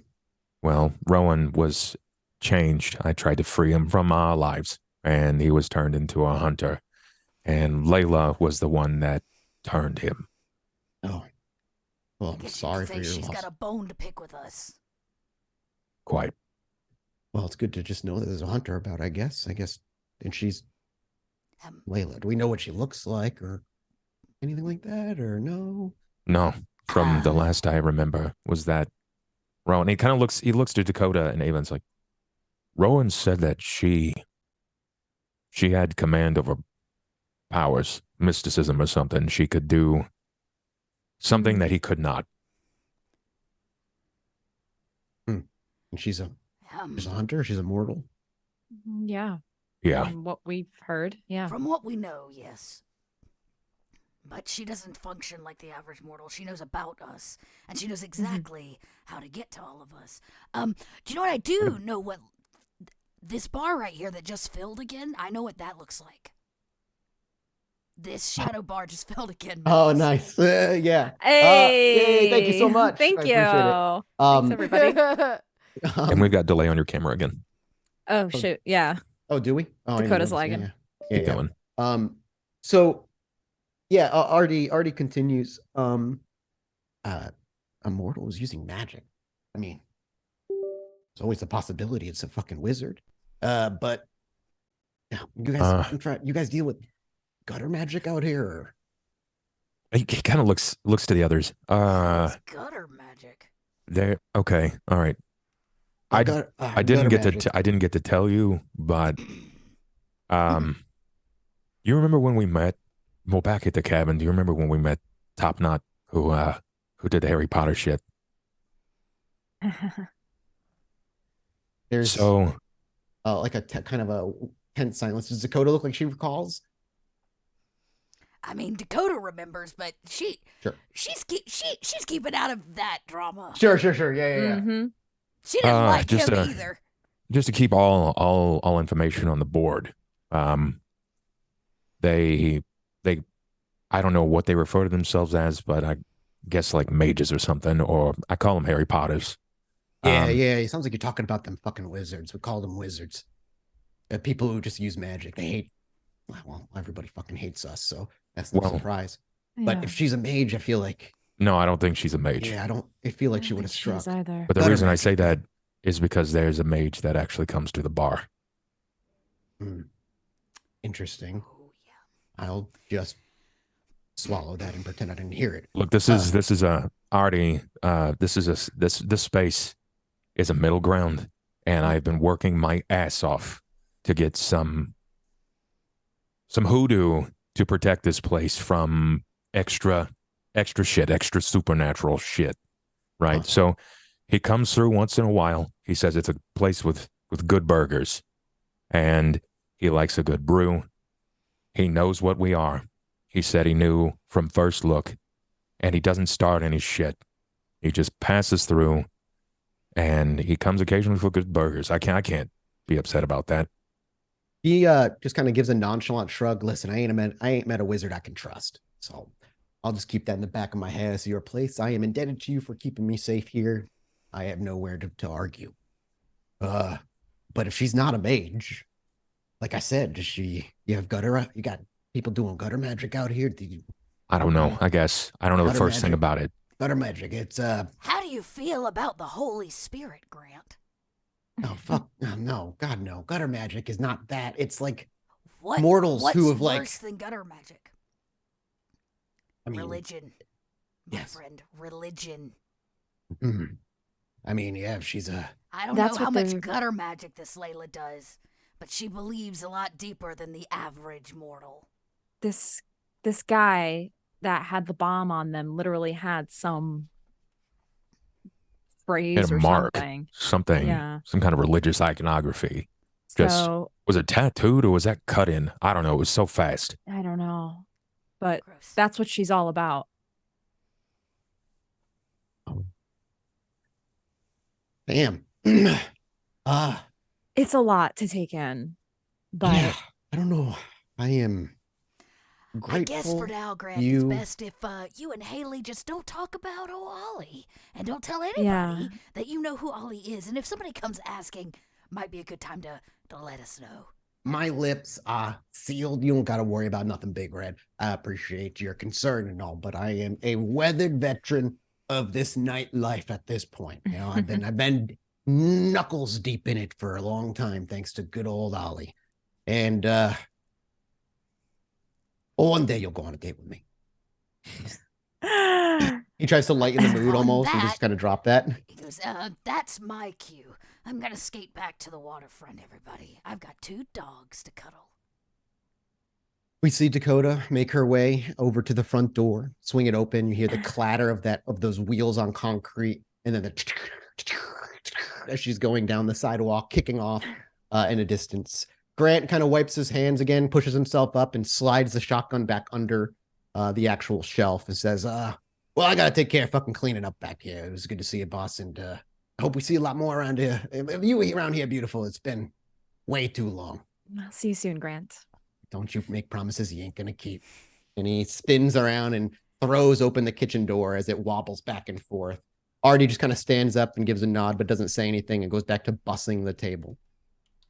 Ava, where do you go for the night? I imagine Ollie is going to be making his way down the stairs, but Ava, you have a few places you can stay. I'm curious where you go. Yeah. Well, do I still have my little penthouse? Is that still in the ivory tower? Yes, yeah. you do. That hasn't been. I don't think that was retracted from you in season 2. No, it wasn't. I mean, you just like know it comes with the safety of the ivory tower and also the no privacy of the ivory tower. Yeah, I feel like that's where Ava spends most of her nights. I mean, she sometimes goes to our haven. She goes around, but I think that is her safe place. Okay. And she's most comfortable with, so she would go back there.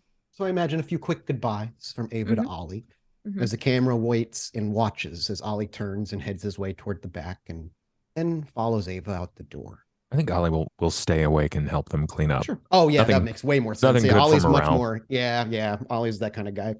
So we see him throw an apron on, probably take off his vest and get some gloves on. Just gets dirty, down and dirty with the rest of them to get this place kind of clean, as it was busier than you were expecting it to be with the fight. But as the camera follows Ava out the front door and the sounds of the laughter coming from Grant from telling some stupid dirty joke, you're sure, you begin to walk, but our camera doesn't follow. Instead, it pulls back about half a block to the corner. We're under shadow and dim street light. We see the back of a head. It's hard to tell what color the hair is, but it's short. And we see they bring something up to their face. And with the press of a button, we hear the snap of a picture being taken. The camera pulls back further, far away from this area to the outskirts of Chicago, on a little hill. Standing there, looking at the skyline and the lights, we see a figure with short hair, a tank top, combat boots, and shorts. A slender figure with dark skin who bends down and picks something up off the ground. The camera draws closer as a flame shoots from a small match tucked between this woman's figures and lights a cigarette in her mouth. There's a deep breath as we take in the crosses that hang from her ears. And as she takes that last breath and the smoke billows from her lips, it fills our vision. And we close for today. Episode 1 is done. Be back next week for episode 2 of Shadows of Sybil, everybody. Boy. Oh my gosh. Woo! Wow. Oh, boy. Okay, we're back, everybody. We're back. We back in it, everybody. We are off to go take care of an after show that you can get over at patreon.com/podbynight. You can get the audio version of the after show at the $5 tier, the full video version at the $10 tier. And you directly support Pod by Night and its other endeavors. And obviously, to support this show, subscribing, bits, and all that stuff is the best. And I will bank that $100 extra for next week and use that somewhere. Ooh, a shadow in the bank for beginning. next week. Yeah. I'm gonna make a note in our chat so we don't forget. Thank you guys all for Shadow showing bank. up in force. It was so cool to see like 100 and Thank some odd people here the you. whole time, even through breaks. It's been, Thank you Yes. so much. you know, after 2 years, so I didn't huge know. for us. I didn't know what was going to happen, Yeah. but we're here. And we'll be back next week at the same bat time, same bat channel. Thank you guys. Oh yeah, we got to do the thing we always do. Go around the room and tell everybody where they're from, like we used to do back in the day. We'll start with Miss Ava, Heloise, Miss Magitech, Tracy. Yes. Hello, everybody. You can find me if you want to just follow me on my usual socials. I'm at Miss Magitech everywhere. But if you want to see me stream, your best bet is check out MagiRPG. That's who I am in chat when you see me chatting there. It's all MagiRPG. That's where I play D&D a couple of nights a week. But yeah, that's where you can find me. That's me. It's so good to have played with you again. I'm so happy to be playing with you again. Ava's back. Yay. Bub, where can people find you? Twitch.tv/Bub Talks. You can also find me in the same places on Twitter and Instagram, YouTube with all that backlog stuff, and lots of new stuff coming in the new year. So right now I'm just kind of chilling out with my community, having a good time. As always, I can be found everywhere with Pod by Night, and I'm constantly trying to get my nightlife on with this squad. So thank you guys for a strong return to season 3 of the show, and I'm happy to be here. My favorite group to play with right here, man. It's just you guys mean the world It's the to me. best. Dot, last but not least, where can people find you? Friends, you find me where little red dots are found. I spend most of my time over at Kobold Press, where I make a lot of content and do a lot of streaming. The rest of the time, you'll find me right here with more Pod by Night stuff. That is like, that's my 2 lives right now. Pod by Night, Kobold Press. Check it out.